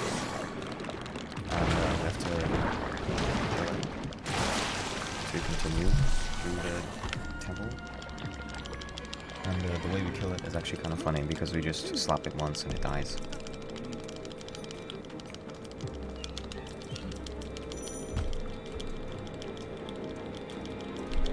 So I'm gonna get Sidon to build me.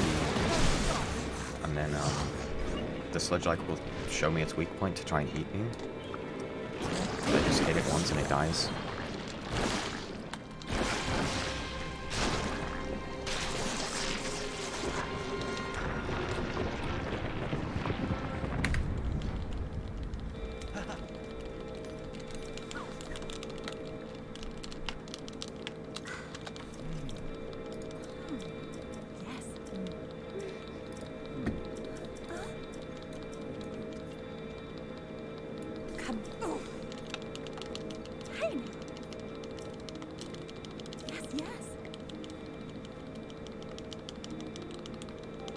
So yeah, there's just more fish talking. They just talk so much. I don't get it. And then Sidon just stands here shaking for like 10 seconds, which is really awkward. But that's one of two just like awkward silences in the room, where a character's just standing there doing something for no reason. And so we just need to talk to Yona again and give her that fish that we got on the Great Sky Island so that she can give us the Zora armor.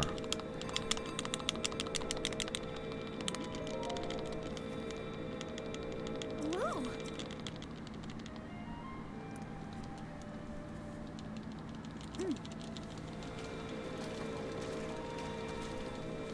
Yes, yes.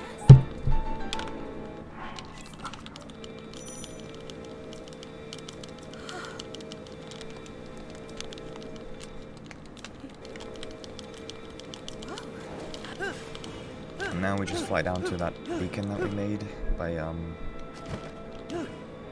shooting the king scale at the water droplet.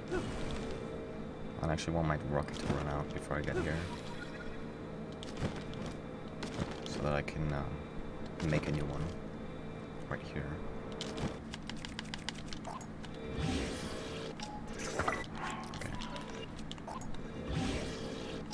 Sometimes the game lags and it just doesn't work, which is just unfortunate.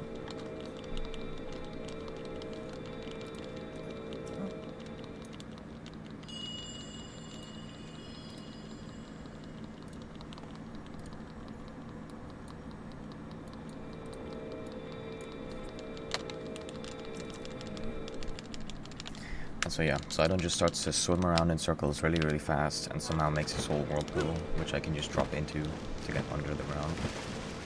It makes perfect sense, but yeah, so we go down here, and the game wants us to fill this whole area with water so that we can be like get high enough to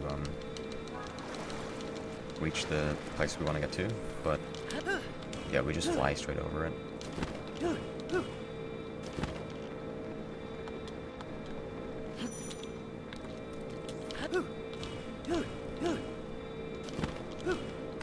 And yeah, we use this terminal, which spawns the waterfall to swim up to the water temple.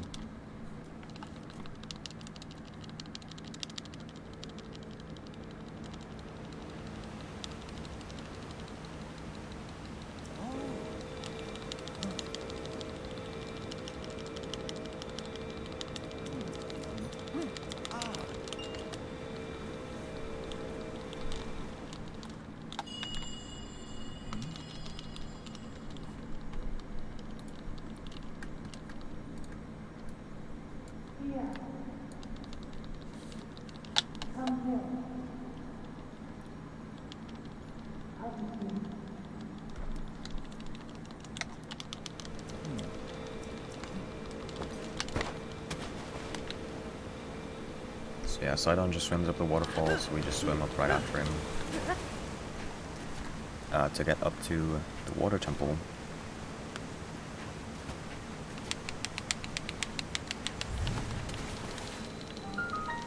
And they want you to just go through all these puzzles and stuff to get up to the top.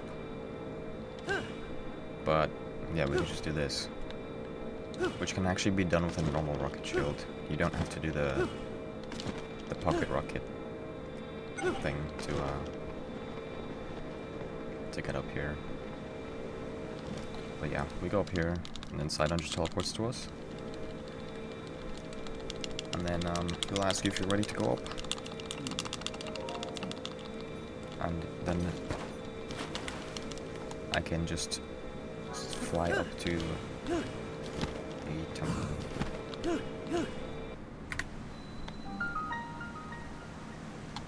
It's actually slower to swim up the waterfall there because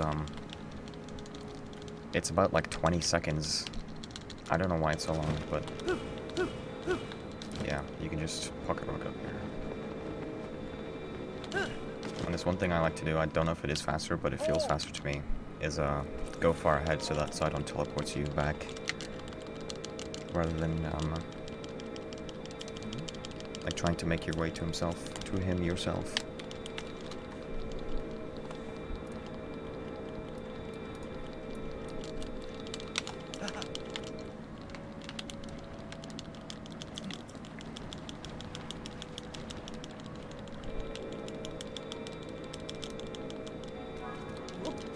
And so we just access this, what even just happened there?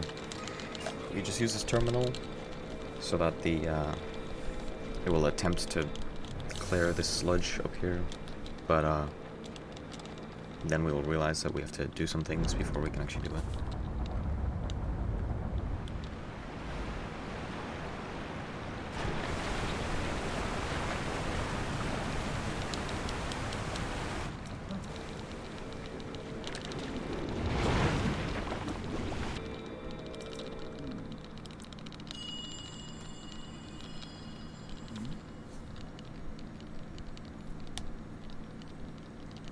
So yeah, the old sage from the past, I think that's who they are, will talk to you, tell you what you need to do. Turn on the 4 faucets and you can collect water.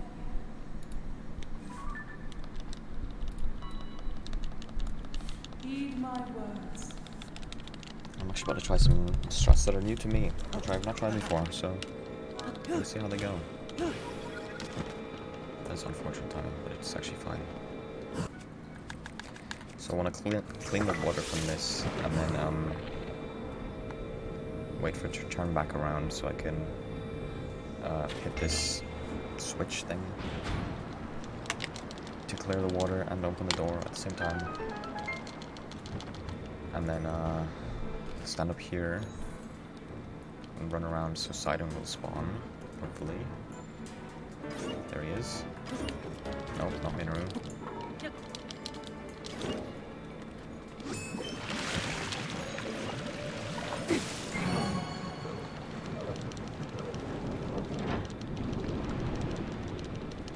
And so I actually need to redo my rocket right now, which for some reason it ran out earlier than it normally does, but that's fine.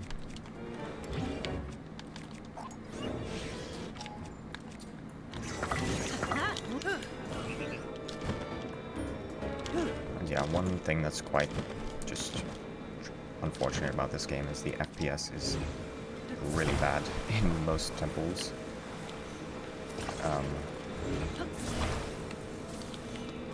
But yeah, there's not really much that can be done about it. Well, within the rules of the speedrun at least. You can overclock your switch. But yeah, it's not allowed, obviously. Because it also makes loads faster. Well done.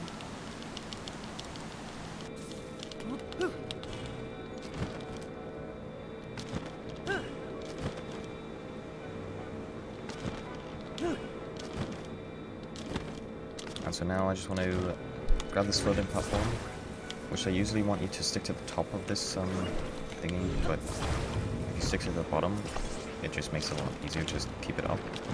It doesn't require power like that.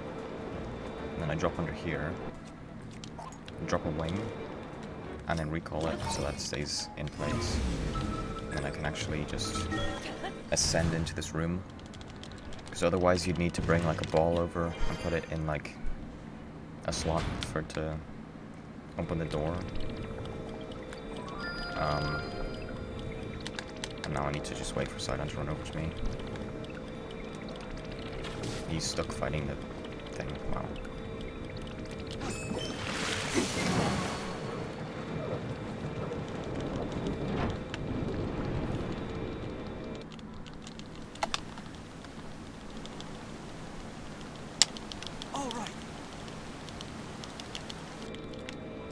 Okay, now I actually want those. Or do I? I don't know if I need those or not. I drop down here to under this room where the final turbine thing is. And then just send up. This is what I was saying about how overpowered Ascend is in this game.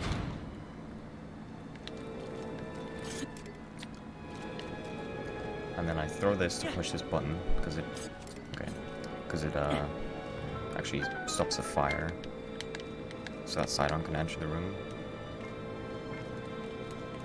And finish the final turbine thingy.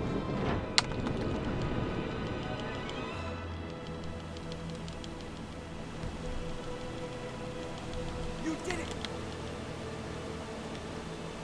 Okay. And then I just ascend out and start the boss fight.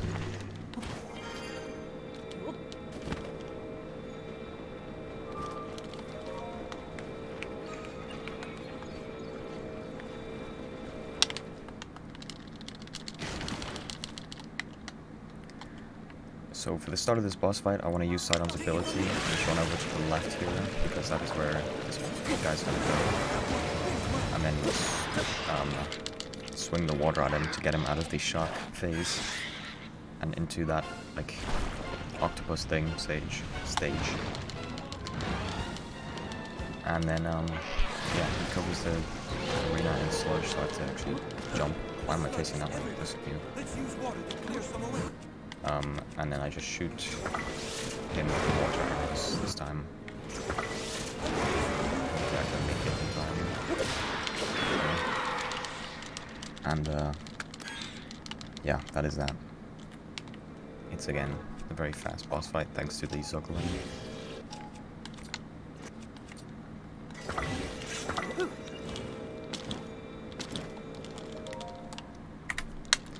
Now there's just some more cutscenes. Every temple ends with like a couple minutes of cutscenes and dialogue.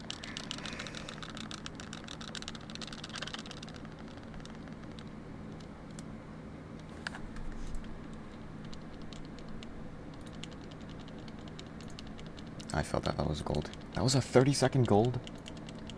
Wow. Wait, was it?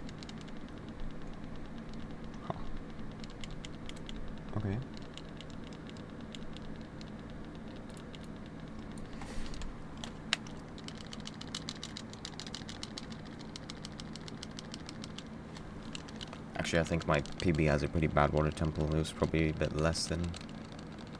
Might have been like 15-second gold, but yeah. So now these, just need to talk for about another minute and a half. So that these fish can get married or something. I don't know what happens really. They just... I think they get married.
There we go. That is the end of the dialogue. So now I want to warp to that other shrine I got at the start of the run. So I can do this temple now.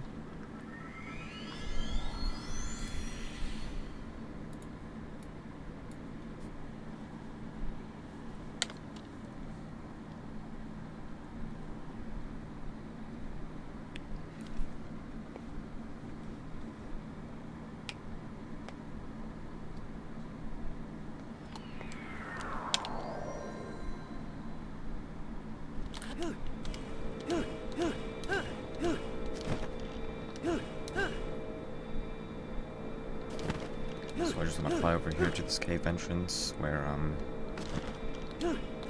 those two Gorons are waiting. And if you just try and enter, they will stop you and tell you to that you can't enter. And so yeah, this split is basically just a lot of duping. And I'm trying to run out my rocket of fuel because I need a new one. But yeah, so this is Yunobo fight. It's kind of just a bit of an auto scroller, since you just need to wait for him to charge you and then hit him. There's not much to it, so we just use this time for duping. Since as well as shield surfing to dupe, you can also get on Minoru's back like I did earlier. And that makes duping very, very fast in this section, since we are just waiting for him. So I just get on Minoru straight away. And then I want to dupe to 40 topaz.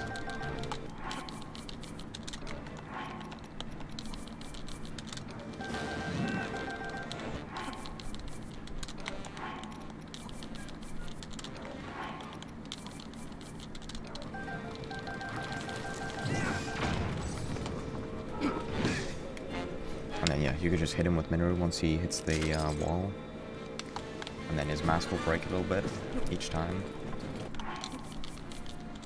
I'm just going to do 3 more dupes of Topaz.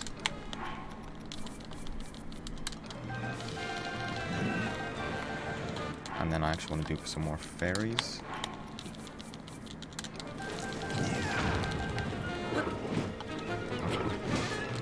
I hit him too early. And then, yeah, his mask breaks even more. And then I do some more duping. I want about 8 of these. I'll do 1 more dupe of fairies, actually. just in case anything. And then yeah, that should be good for duping further on.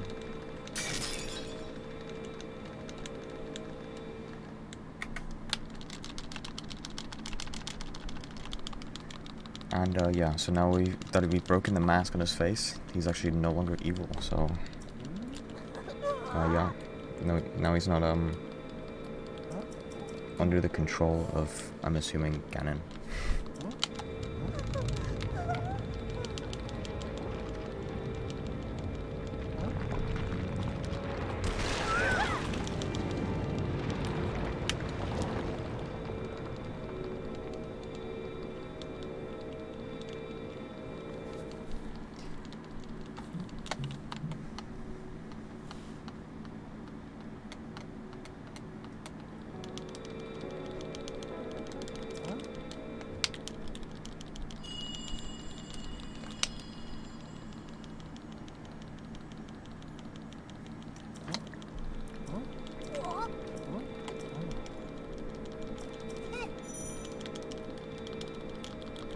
So now we get Yunobo's ability, which is just to fire him at anything. And while I'm waiting for him to recharge his ability, I actually want to set up another rocket. Did I just miss? I did just miss. Wow. Can I?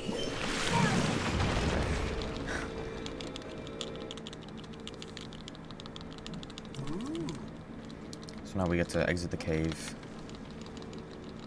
Did he just get stuck? What just happened? There's a lot of interesting things happening this run. So now he notices that there's something going on at the top of Death Mountain, and wants us to go check it out, I guess. So we just do another ABCS up there. I thought the game just crashed again. That would have been really interesting.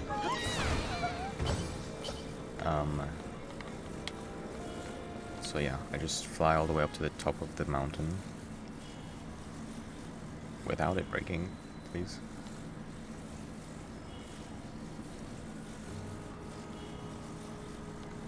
And then we will...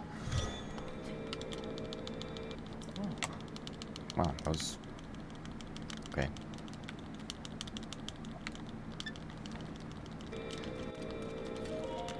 And then we just talk to Yunobo, and then this boss will spawn, Miragia, or Miragia, I don't know how it's supposed to be pronounced. And they want you to grab this wing that's in front of you, and then fly around to shoot Yunobo at the 3 heads, but that's slow, so you can actually just not do that. Pocket rocket up here, so that you can drop a wing in front of the heads and just shoot it like that to destroy the 3 heads very, very quickly. I think that saves about 10 seconds, but it's very, very satisfying to get.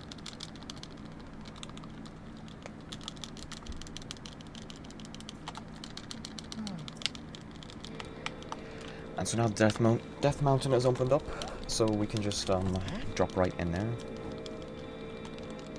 And this is why we do water before fire, because you're constantly burning once you're in this mountain. So if you use Sidon's ability, like I did during the Yunobo fight, you actually won't burn for like a minute, I think. So it is very helpful to be able to do anything without constantly taking damage. Because like if you take damage while you have an ability out, it just goes away, which is very, very annoying. So yeah, having Sidon here is just very nice. It also means you don't have to dupe so many fairies.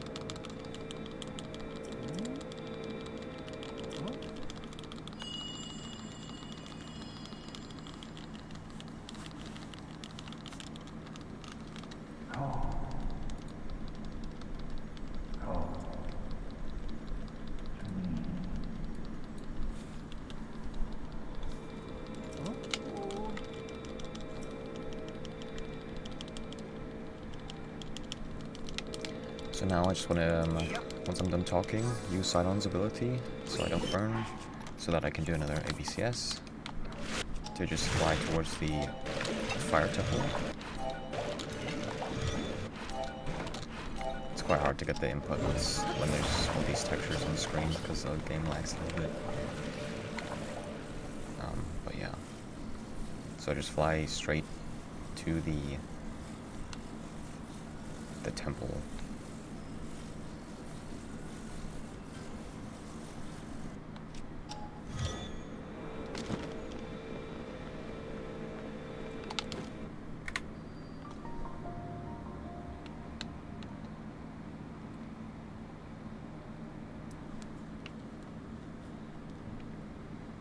So I just need to drop down here so that Yunobo will stop me and talk to me.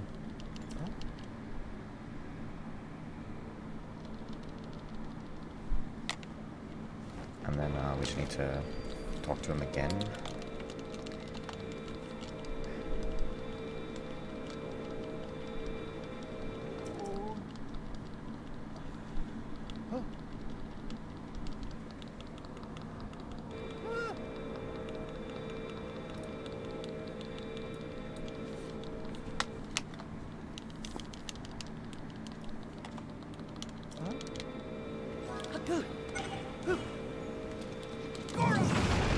So we just break through this rock so we can enter the temple. And then I actually want to run out my rocket again so that I can reset it.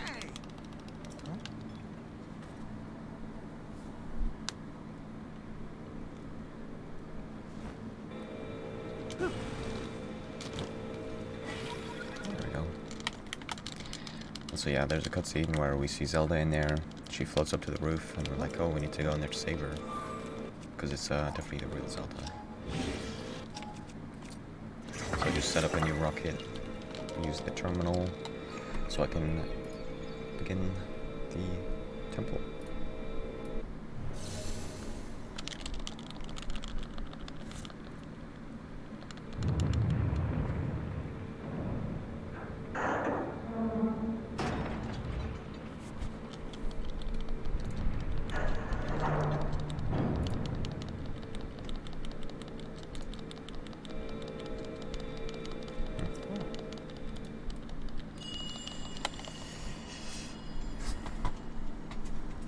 So yeah, this time the sage from the past is just telling us that we need to hit the 4 or 5 gongs.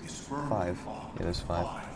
So that we can open the padlocks and open the gate. We don't actually open the gate. You'll see that later on.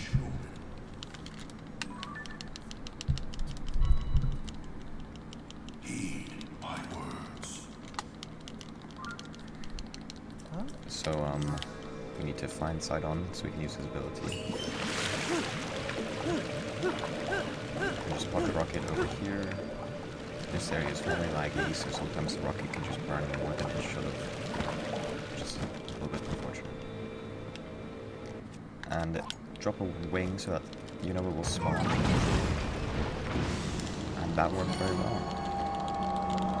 So, spawning a wing or just any vehicle will instantly spawn Sidon, or not Sidon, Yunobo, on the vehicle that you're riding. So we use that to our advantage in this temple.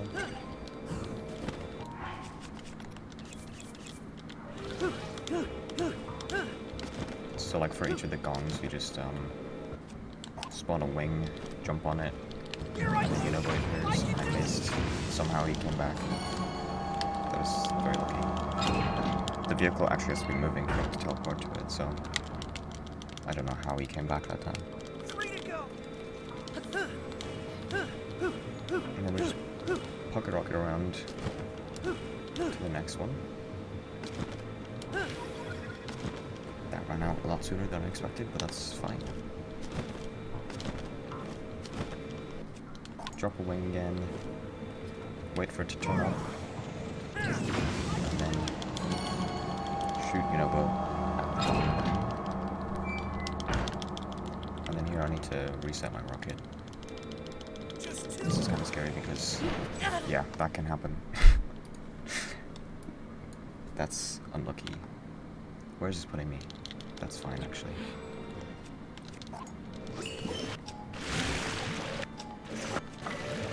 Okay.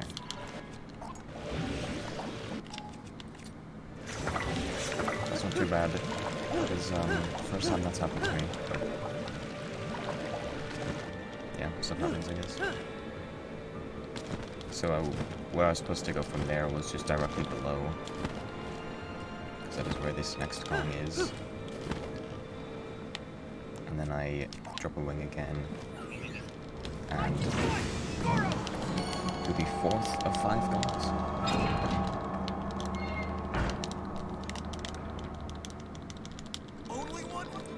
And then for this last one, there's a door which you're supposed to open from the inside. But fortunately, you can shoot a bomb through the door to hit the trigger. Normally you can't do that unless you're in bullet time, because the bomb would just explode instantly. Because we're in a very hot area. But because of the bullet time, you have just enough time to shoot the arrow before it explodes.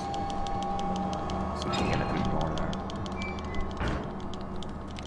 And now, you can see what I mean by, we're not actually opening the door. Because if I just put a wing up against the door there, I can do another ghost stick clip, like I did earlier.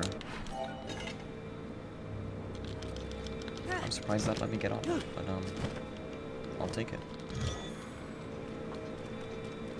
And then we just need to run around for it, you know, where to spawn. There he is. And then shoot that up onto the roof. Now for this fight, we actually don't use the sword, the Master Sword thing, because it's faster to just shoot arrows at it instead.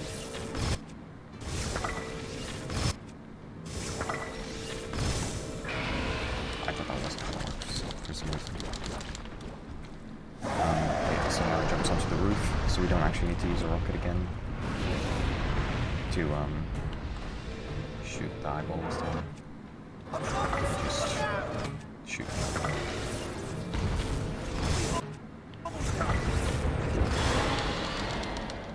Wow, that second phase was very fast.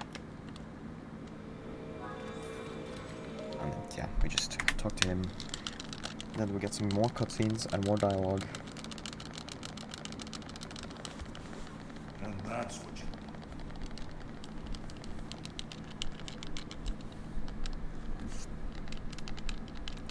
Luckily, this is the last long section of cutscenes and dialogue.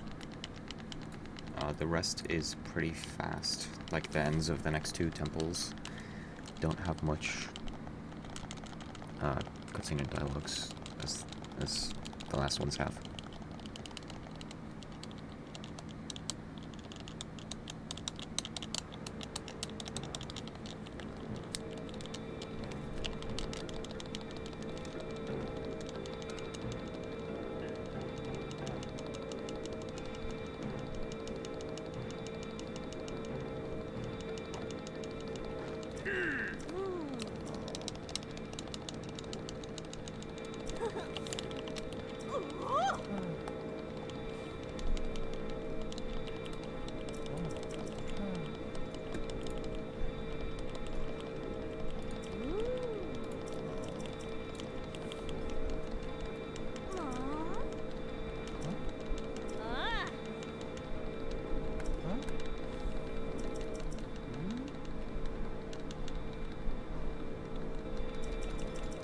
Yep.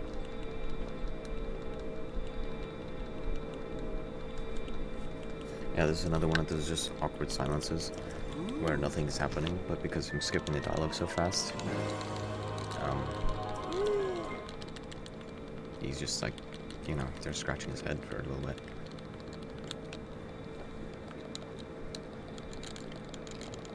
I don't know why, every time it happens it feels longer.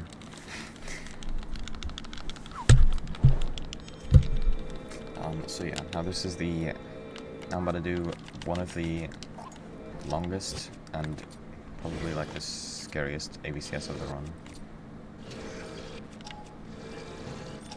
Because it has a very high potential of breaking. Because it's just very far. So like you're loading a lot and the game lags a lot. So it just freaks out. But hopefully I can get it. So I'm just going all the way to Rito Village. Just across the entire map, basically.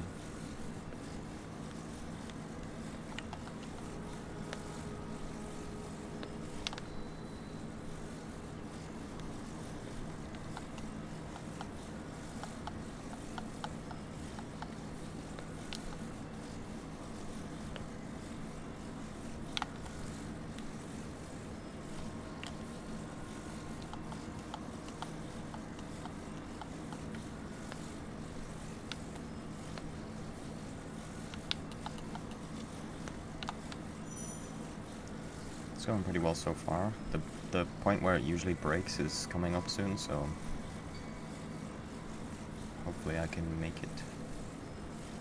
It's right about here, where it sometimes just freaks out. And luckily I'm fine.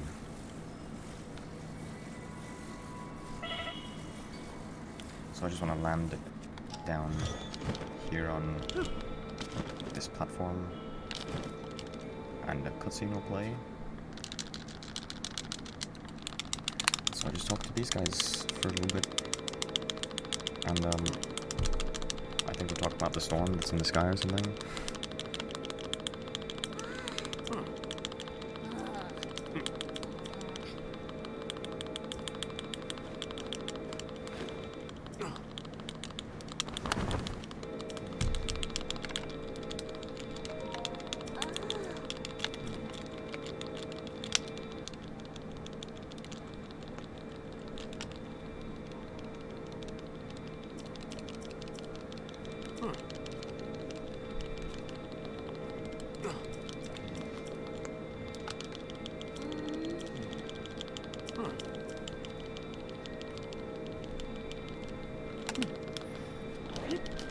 So yeah, they just tell us to go over to Hearth's Shack. So I think he can like give us an idea of where Tulin went off to. I did not mean to do that.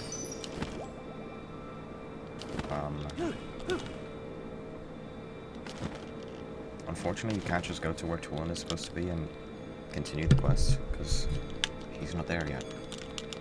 This game has a lot of like checks to be able to progress at all. And I actually want to disable these 3 sages so that they don't get in the way throughout the rest of the run.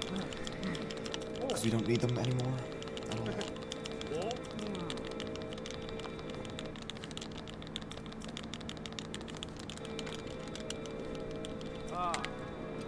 And so I did not mean to pick that up, but that's fine. I'm just going to drop that to clear my inventory. So now I want to ABCS up the mountain to where Tulin will be.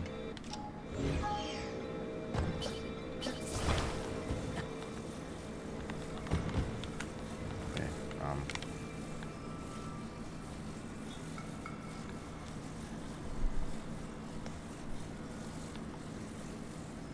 and normally you're supposed to talk to Tulin first, so he can tell you that this guy snatched his bow, but you can just kill it straight away and skip that little dialogue with Tulin.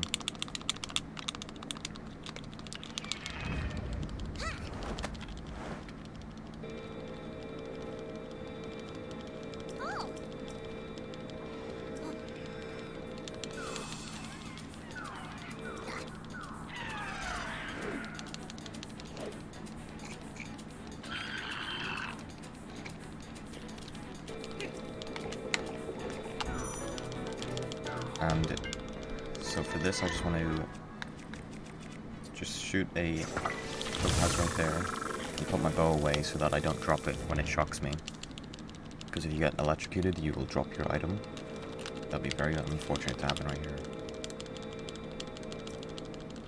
And I shot it kind of to the right on purpose, because there's some boxes over here, which I wanted to break, so that after this dialogue, I can just grab the arrows that are inside of those boxes.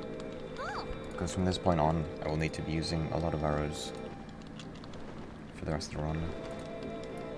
So I kind of want to take any arrows that I can get.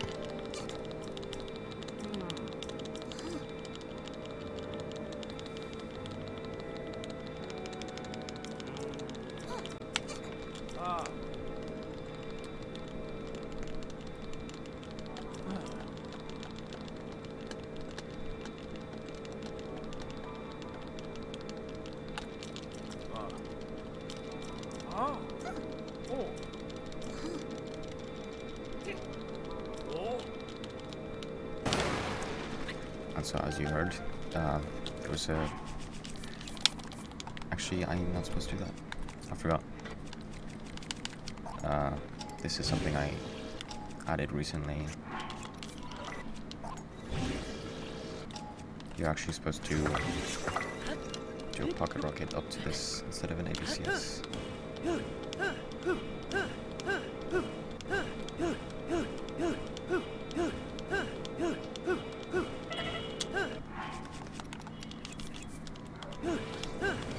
Wow, that is unlucky.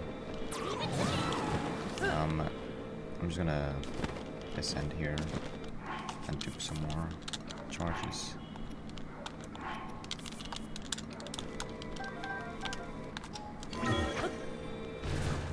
Usually I'd make it all the way up with that, but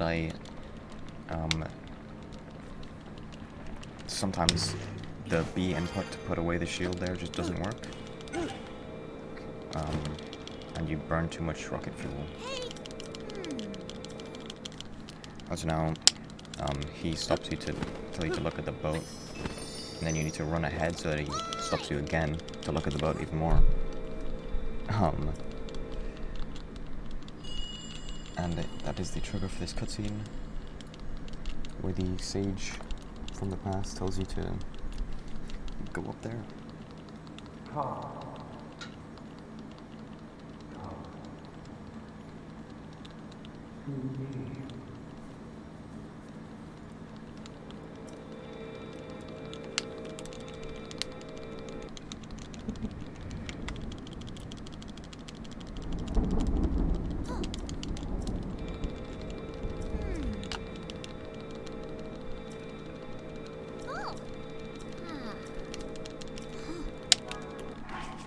And so now I want to do, I'm supposed to do a very quite difficult trick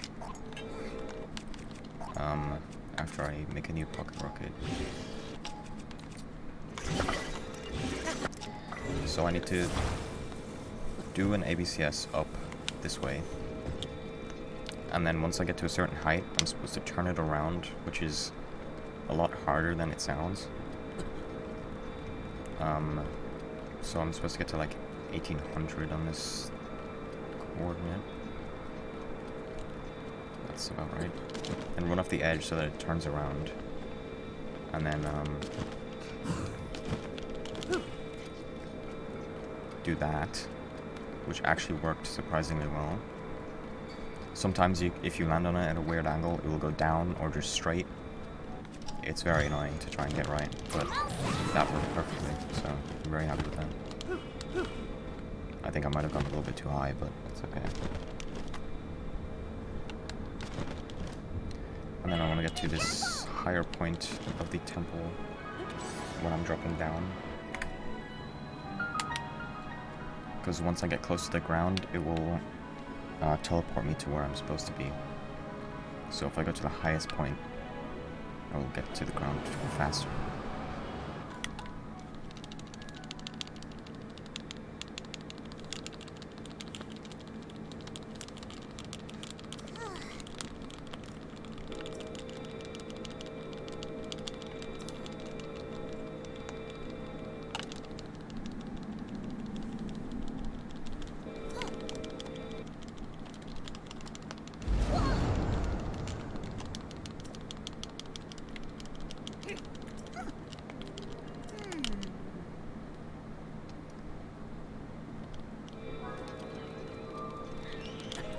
And so now we just want to activate this terminal so that it can attempt to open this door on the floor.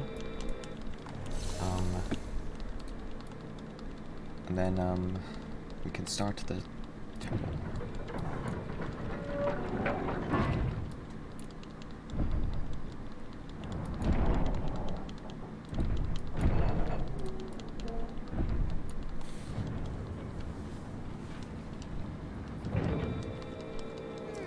So yeah, it attempts to open the door, but of course it can't because we haven't done everything that needs to be done.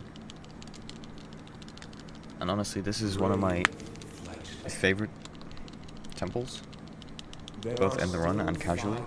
It's very cool. And it is very, very fast, if done well. So I'm hoping I can get the cool stuff right now. Heed my words. So I wanna, for this first one,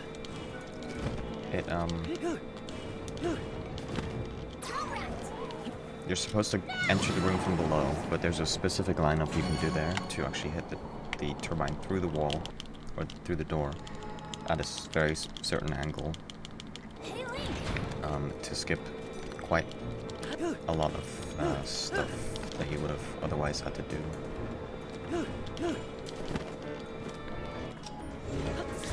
And we just want to open this, drop down to this next turbine, and just hit it like that. And now we do 2 turbines, or just 1 turbine, I guess, from out of bounds. We clip through this wall right here with another ghost stick clip, which is another scary one because it can crash the game. And then just wanna, I don't know how there's water there, but okay. I wanna go up there so that it thinks I'm in this room and opens the door as like a so that you don't get stuck. And then that door just stays open for when I go back later and wanna do that turbine.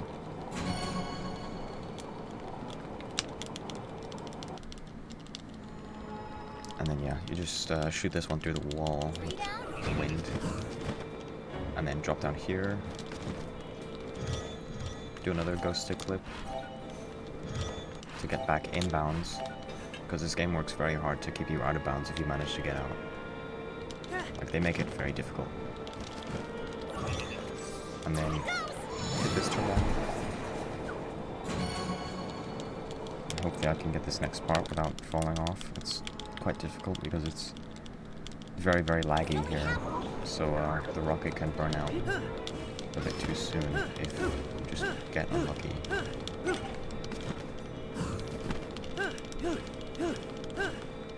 we go. And now I just fly into this room and hit that turbine.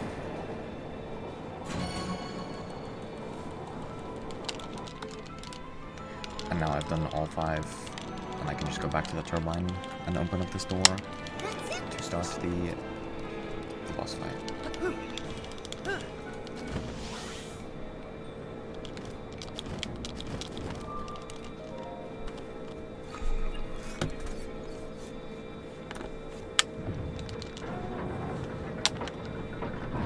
So yeah, all those cogs drop down, and it allows us to start this fight.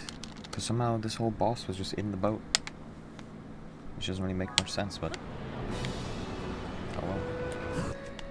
And normally they want you to drop on it from the top, but they left the bottom open so you could shoot arrows if you want to. And so you just shoot rocket arrows so that they never fall. You just shoot straight through each part.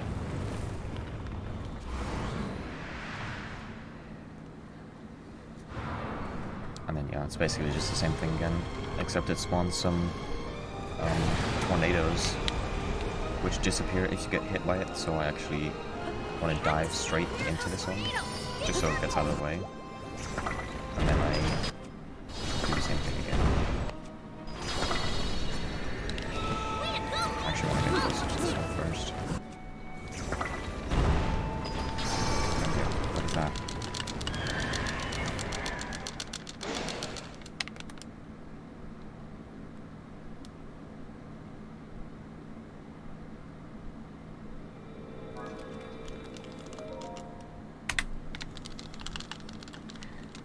is the Wind Temple. And now it's time for the longest segment, like for one temple. The Lightning Temple.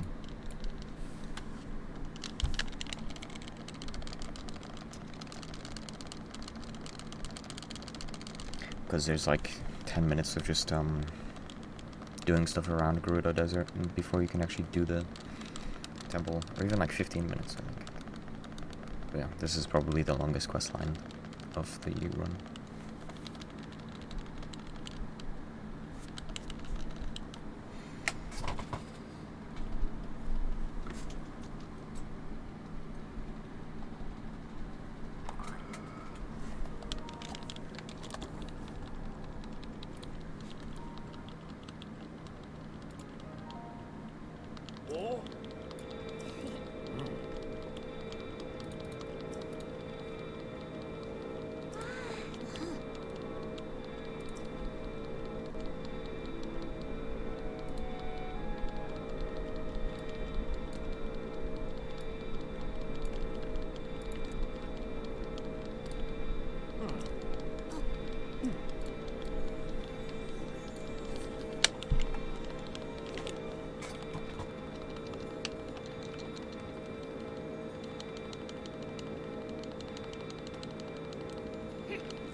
So there we go, that is the end of that.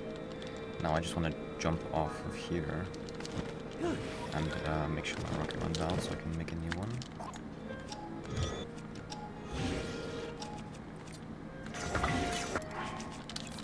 And then it's another very long auto-build castle slide. I did not mean to do that.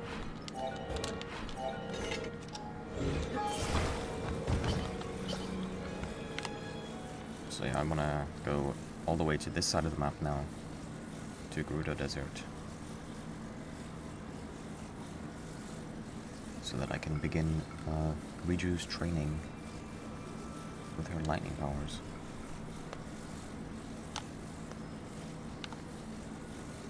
This is another one that can break, but I think I'm past the point where it usually breaks, so I should be okay.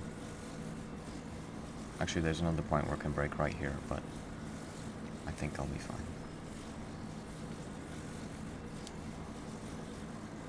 Yeah.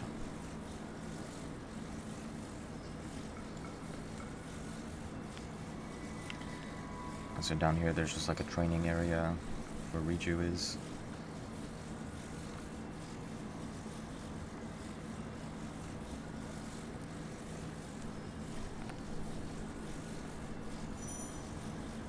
Now it starts to get a bit weird. Wow, I've never seen that before. I don't even know what just happened. Lots of new stuff happening in this run.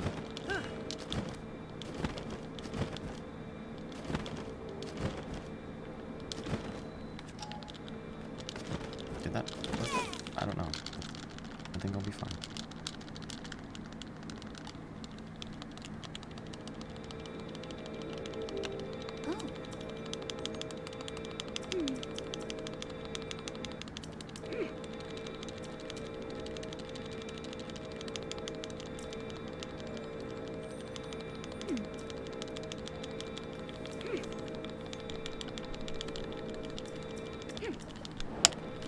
And so yeah, now that I've started this training, Tulin will appear. And I just want to break that box for arrows and pick up those extra arrows, and then shoot this target to get onto the next part of the training.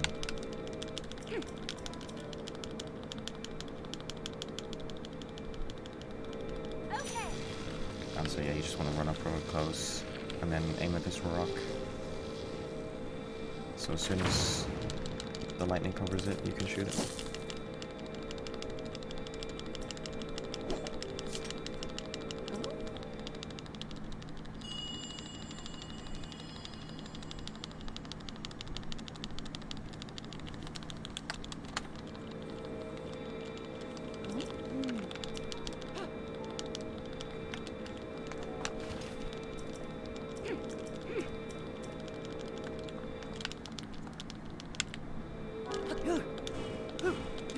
did not cancel my ABC.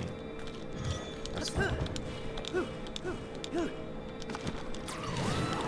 In some places it's quite unsafe to not cancel the ABC because it can actually just give you an infinite load.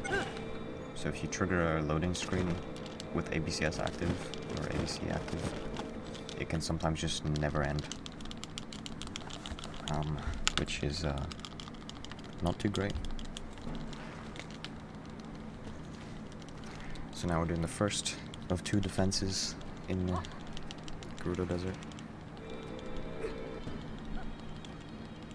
We basically just need to kill the Gibdos and then destroy their spawner.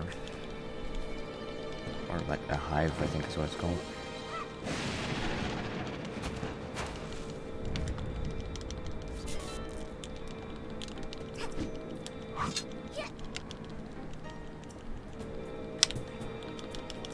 So yeah, basically I just want to shoot a Tobas at that guy, and then shoot another one over there.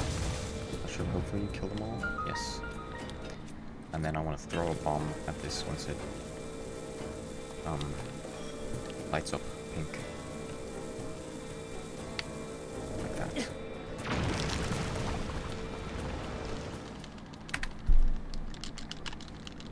And then after this cutscene I just do another ABCS to Gerudo Town.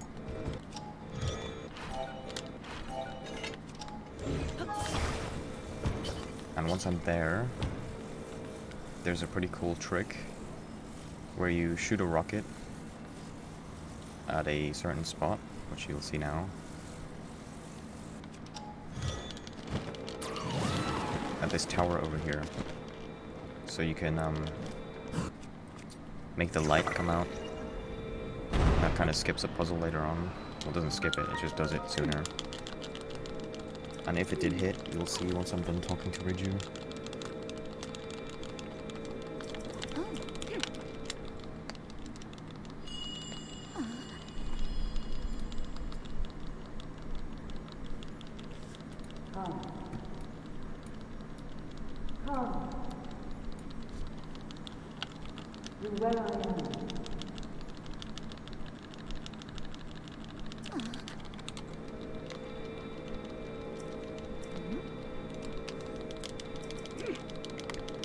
And we will see now. There we go, it did hit. The game freezes for a little bit once it hits. And so now I just want to run over here. You can skip these arrows, but just to be safe, I'm grabbing them. Because if you run out of arrows later on, it is very not good. So yeah, you just tell Riju the preparations are complete, even though you did absolutely nothing. Normally it wants you to like set up a barricade in one of the 3 areas for the Gibdos to enter, but you can just not do it, and they don't care.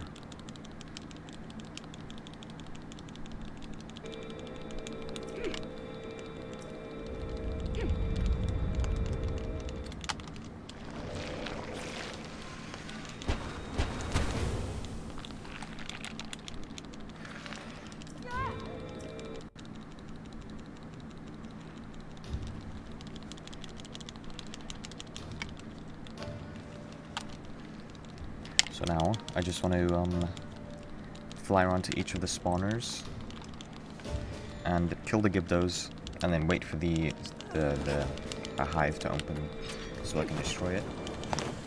It's pretty simple.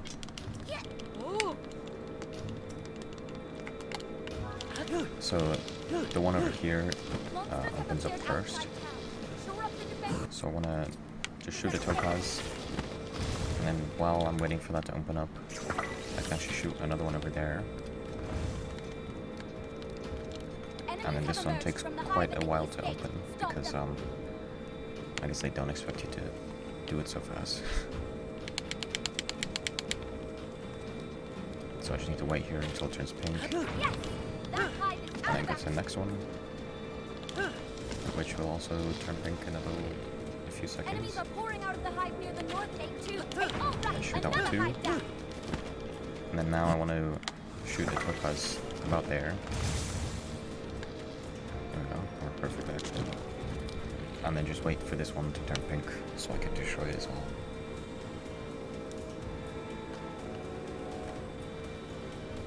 Enemies from the hive near the west gate. There we go.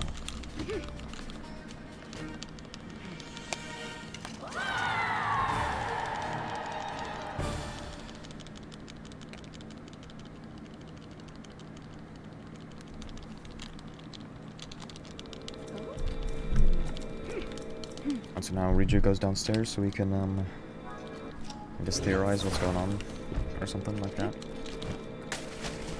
And, how much speed do I have? 2. Wow, that is good timing.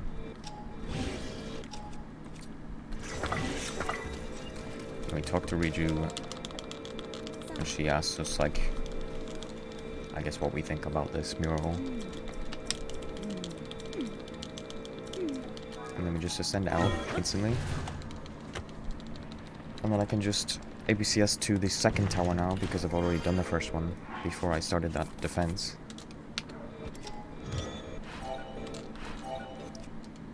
That is not what I wanted.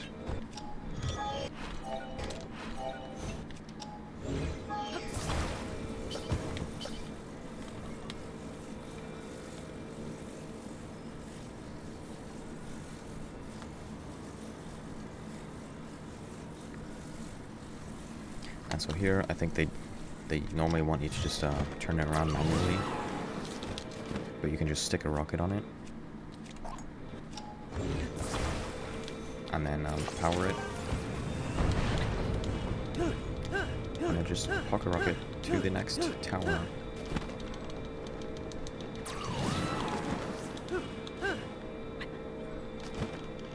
This should go about now, yeah.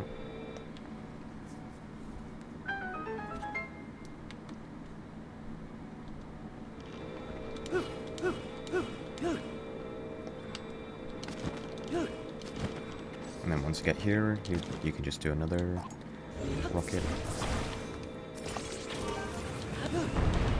I'm using my bow to power them just because, just to like maintain fuel in my rocket. And then I want to stay in the air here because if I'm on the ground, it will reposition me like really far away. So if I just stay in the air, I can drop down to where I need to be, which is the middle of the triangle.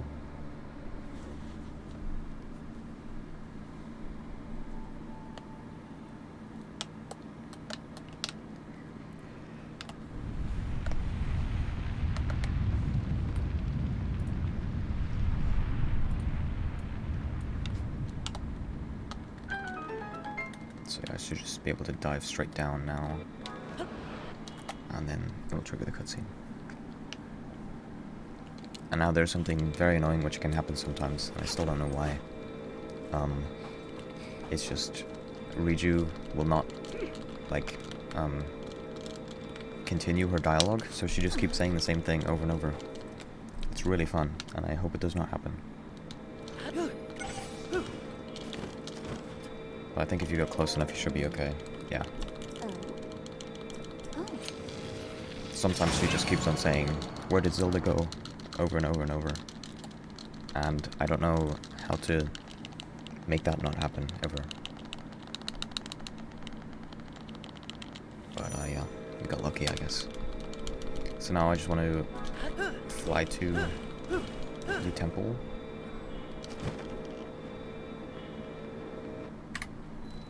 And then I want to shoot this big pink thing in the middle to spawn the boss. Because there's 2 encounters with this boss in this temple for some reason. And I need Riju for her ability.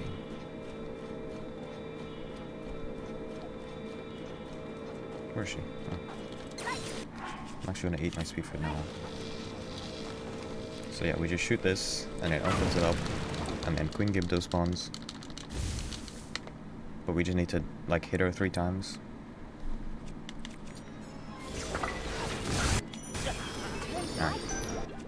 Does that mean it's like the other gift? So yeah, you just shoot her 3 times, and then that phase ends. And she flies to the top of the temple. And so now, we get to do one of the coolest temple skips of the game. Well, it's kind of the only temple skip, but like you kind of skip doing anything within the temple, because you do it all from out of bounds. That is unfortunate.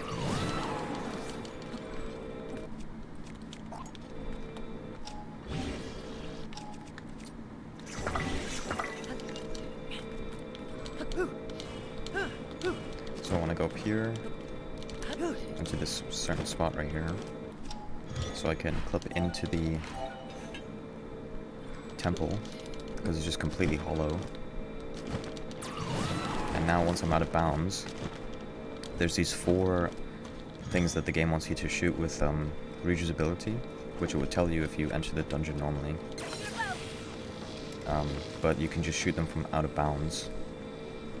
And they're not technically loaded, so it won't tell you that they've been hit until you load the temple, which I do at the end, because then it triggers all 4 at the same time. So yeah, I just shoot the second one now.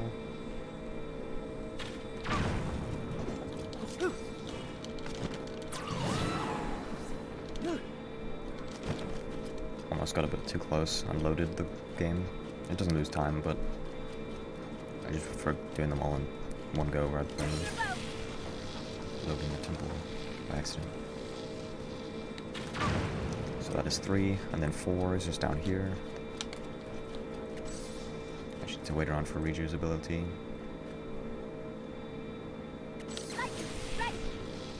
And then shoot this one. And then I run to the middle, and it loads the temple. And then you get all 4 cutscenes in one go.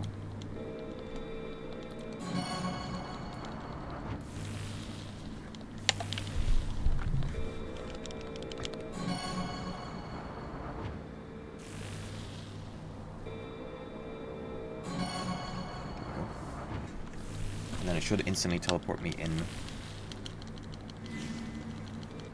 Like so. Because once you are actually in the middle of the temple with Ryuju, it triggers this cutscene.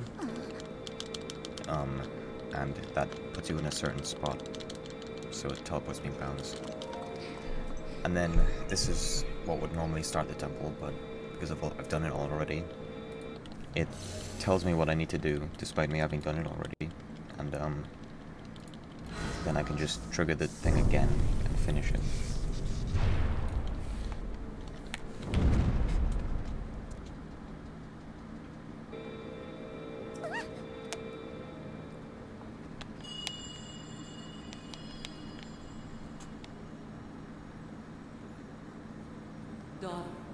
Daughter of the Guru.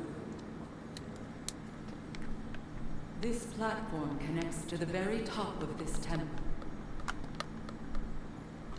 Use your power to charge the 4 batteries, and it will function once more.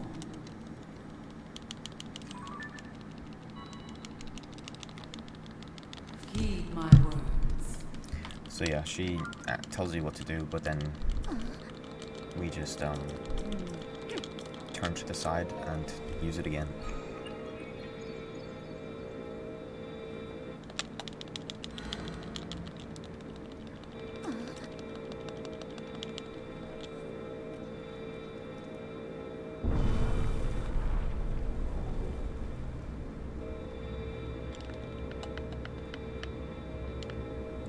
And yeah, this elevator takes you up to the top, which is where Queen Gibdo went. I don't know how she got in there, because I'm pretty sure it's completely closed off. But she got in here somehow. And she's like nested up again or something. And yeah, we just gotta wait for Ryuju's ability to charge. Here we go. And then shoot this thing again. And this is another very satisfying boss fight, because You can kill her very, very fast with the so-called Master Swords. And if you're lucky, she flies very close. Yeah, it just takes 3 hits to finish each phase.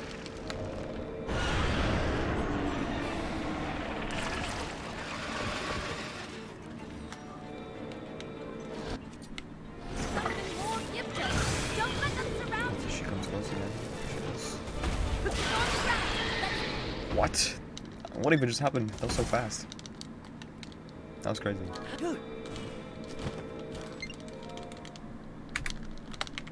Usually I would have had to hit her 3 times, but I just got all 3 hits in one or something.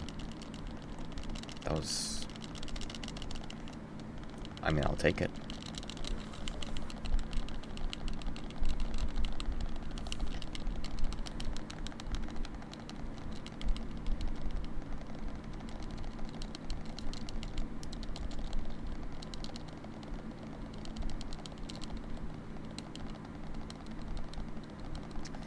But yeah, there's just some more cutscenes and dialogue. Fortunately, this is the fastest of them all, so I shouldn't be here for too long. Well, unless you count Hyrule Castle. That would be the fastest, but this is the fastest of the real dungeons.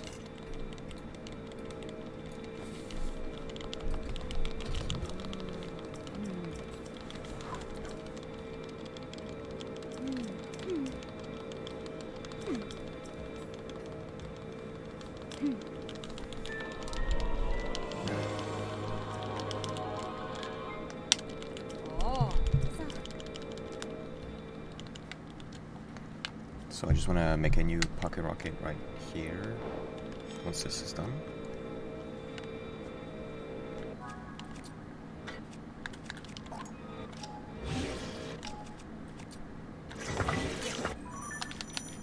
And then walk back to Lookout Landing, so that I can talk to Purah and tell her that I've done all the dungeons.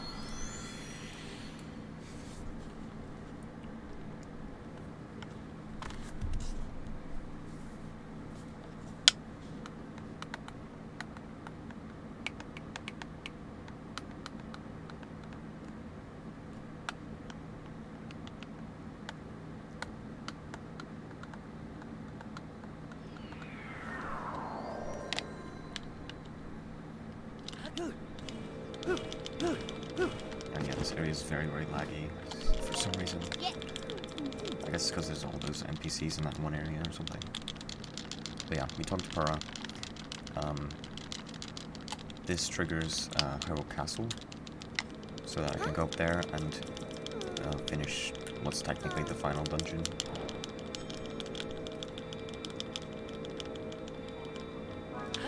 So I just drop down here and do one last ABCS up to this specific building on the side of the castle.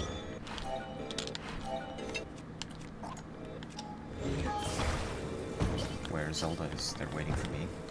The real Zelda, by the way. Definitely.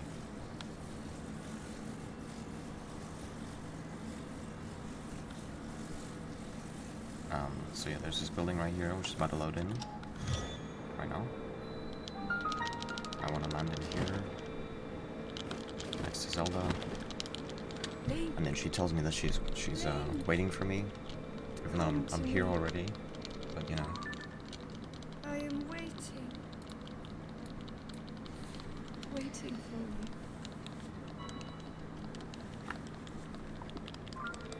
And then Zelda vanishes, and she spawns some bokoblins. But that doesn't really matter to Link, because he has to just check his drip real quick.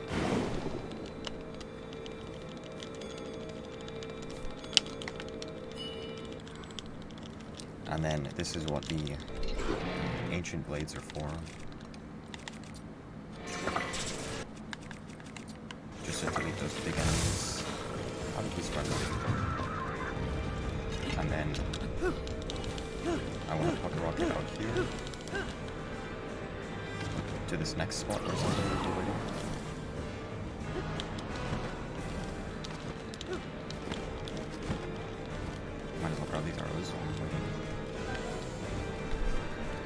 Usually it's supposed to take longer to get here, so Zelda would actually be here. I'm just gonna wait around for a little bit.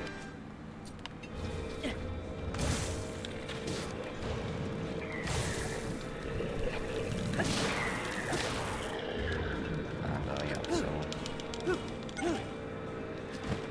you were just going around the castle, killing all these waves of enemies. And I really need to stop ascending in this spot because I'm about to be in the water, I think. Yeah. I'm just so used to doing that, I don't know why. But yeah, we're just going around the castle, killing all of these waves of enemies, so that we can trigger the boss of the dungeon.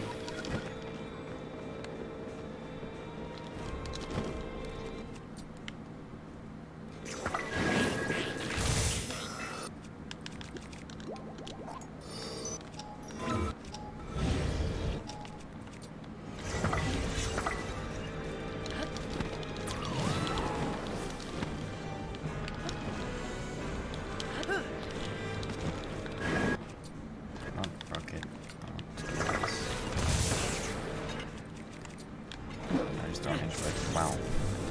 Whoever that was just got destroyed. I wanna go on here to the final area. Find a wave of enemies at least.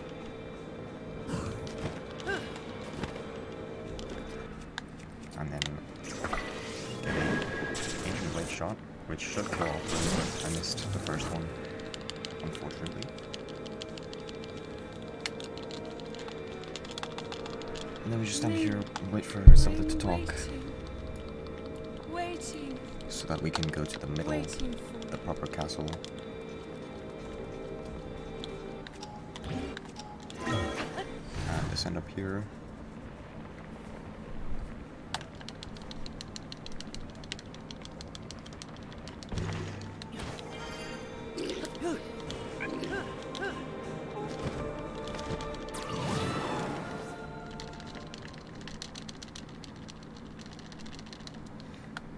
Now we fight Phantom Ganon.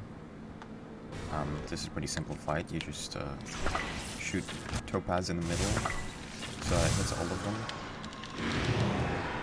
And very rarely on the second phase you can kill all of them with 2 shots, but I think it's only happened to like 1 person so far. It's somehow I think they have more health on the second time. What happens, but for some reason one of them just survives like every time, and it's always this one.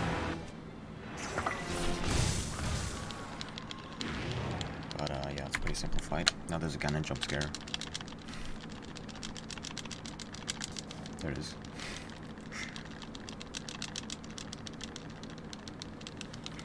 And now we get to begin the ending of the game. Might as well use this. That's not normally the spot I use that, but oh well. So I drop down into the chasm below Hyrule Castle, so that I can go and find Ganon.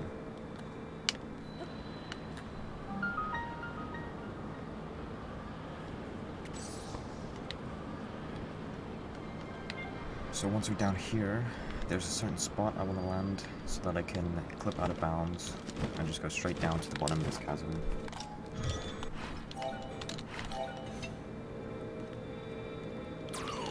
Wow, Tool's just in the way.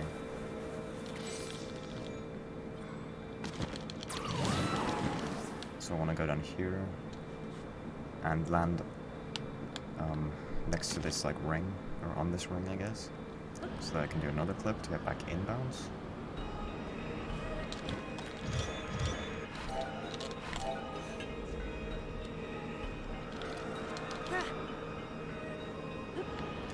And then I want to land like high up on this door so that I can trigger this cutscene faster. Okay, not if I ragdoll though. That's wow. Usually I'd pull out the paraglider and land normally, but yeah, that happened.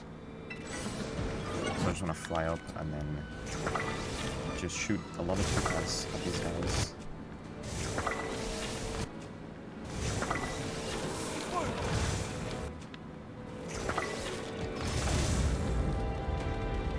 I definitely got way more arrows than I actually needed, but it doesn't matter. Oh, there was one alive. And so yeah, there's 4 phases of this one. I just gotta shoot topaz at all of them.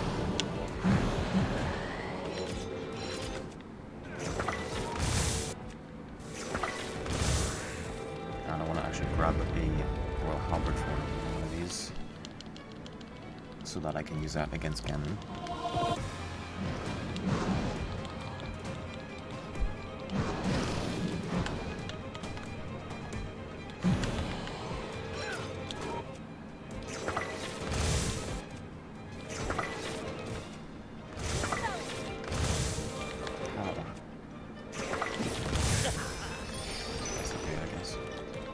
Do I have? 17. And now the final phase. There's 2 more topaz shots.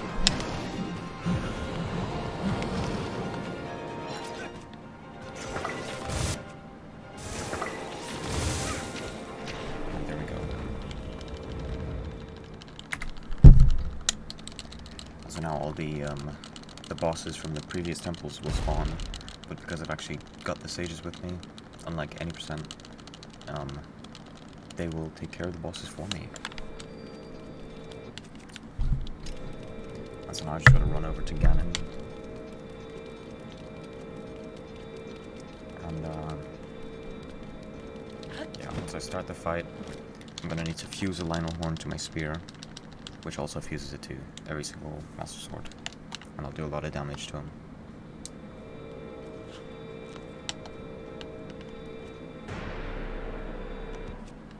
So, I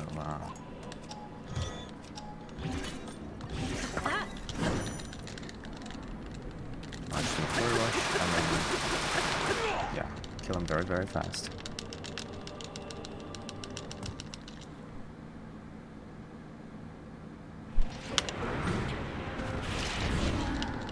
The spear is so hard to flurry rush. Oh, it's very bad at it.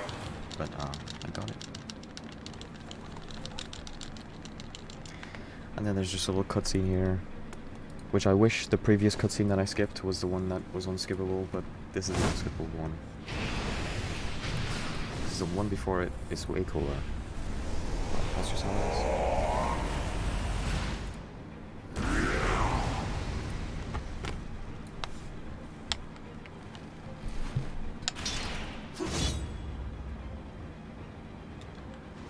And then now in this phase, he tries to flurry rush me.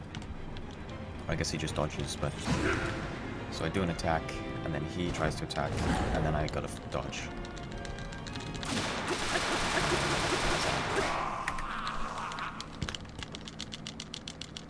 And now there's just a 30-second loading screen for some reason.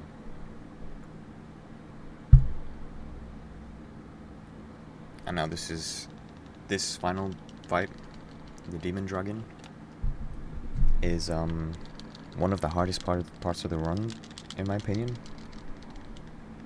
Because, well, to get it fast is one of the hardest parts of the run. Because the strat is pretty difficult. And quite, like, tight timing.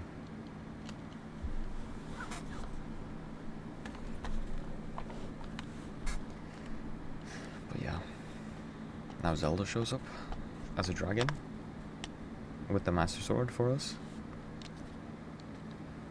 So now I've got 2 different types of Master Sword.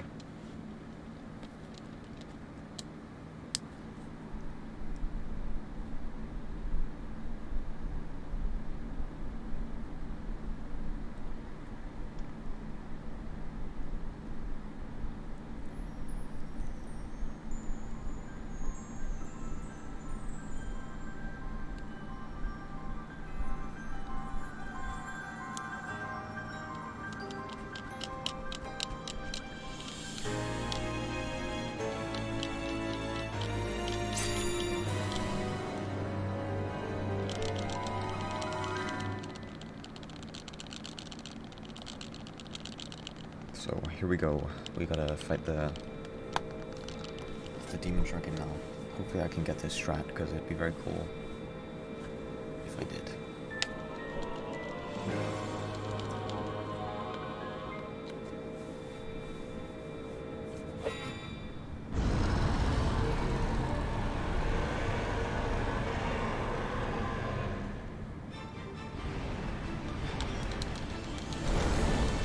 So I want to jump off Zelda as soon as possible so that I can spawn a wing and get on it here.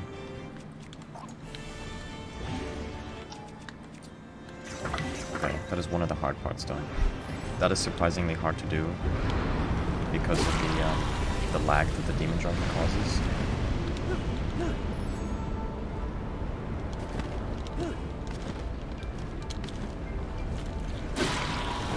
But yeah, so now I just go around, I hit the eyes once. They're usually supposed to take like 4 hits, I think, if you're just using the Master Sword.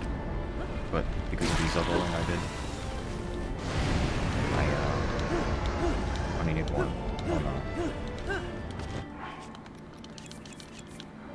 I burnt way too much of my rocket, and that might mess up this strat. Yeah. Maybe I'll be fine. Depends on... never mind. Where is this going? Oh wow. I don't think I'm gonna be able to get the super fast strat because my rocket's gonna burn out now. Unless...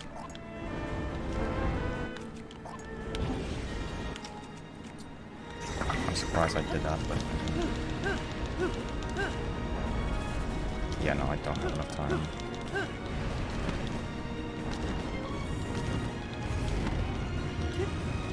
Yeah, no. The strat is to, like... Can I get off the dragon, please?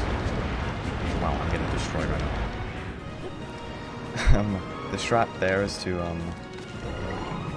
do a slash down and land on the head of the dragon. But I missed it, unfortunately. It's pretty precise timing. But that is what you would do to back up.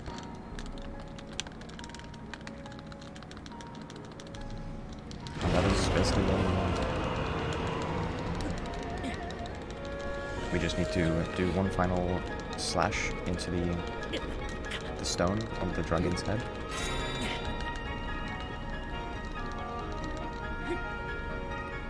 And then there's some cutscenes and we need to catch Zelda.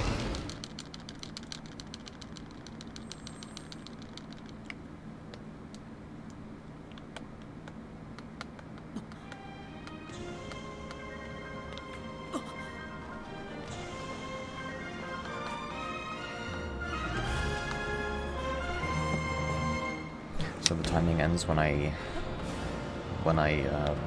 touch Zelda's hand once I'm done diving down to her. And yeah, it's kind of funny the Master Sword stays in my hand even in the cutscene afterwards. It's pretty funny.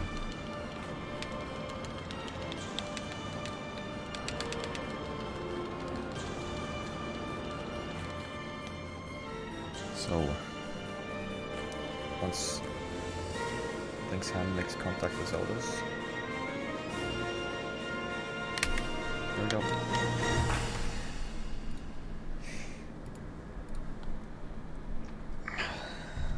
And that is that. This run was not too bad.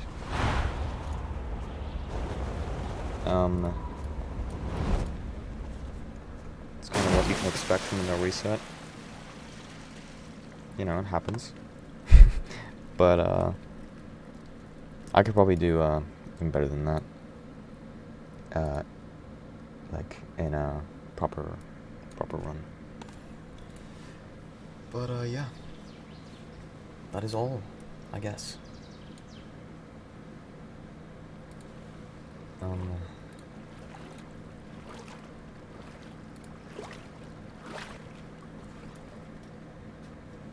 Yeah, I guess I'll let this cutscene play because it's kind of funny.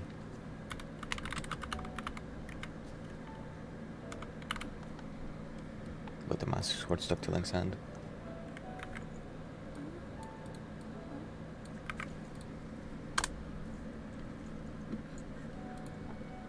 Link, how are you? Okay, that was basically it because the sword went through Zelda. But yeah. I really hope this gets into ESA. I think it's a very cool run. I want to showcase it. Because I think it is the best After all, 2K category, in my opinion. Because it kind of showcases every single glitch.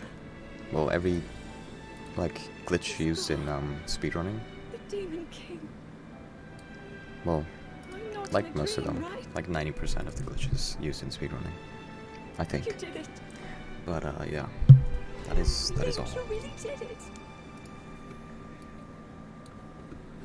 And How am I? yeah, I will probably do more runs tomorrow. Maybe get a PB tomorrow. But yeah. No.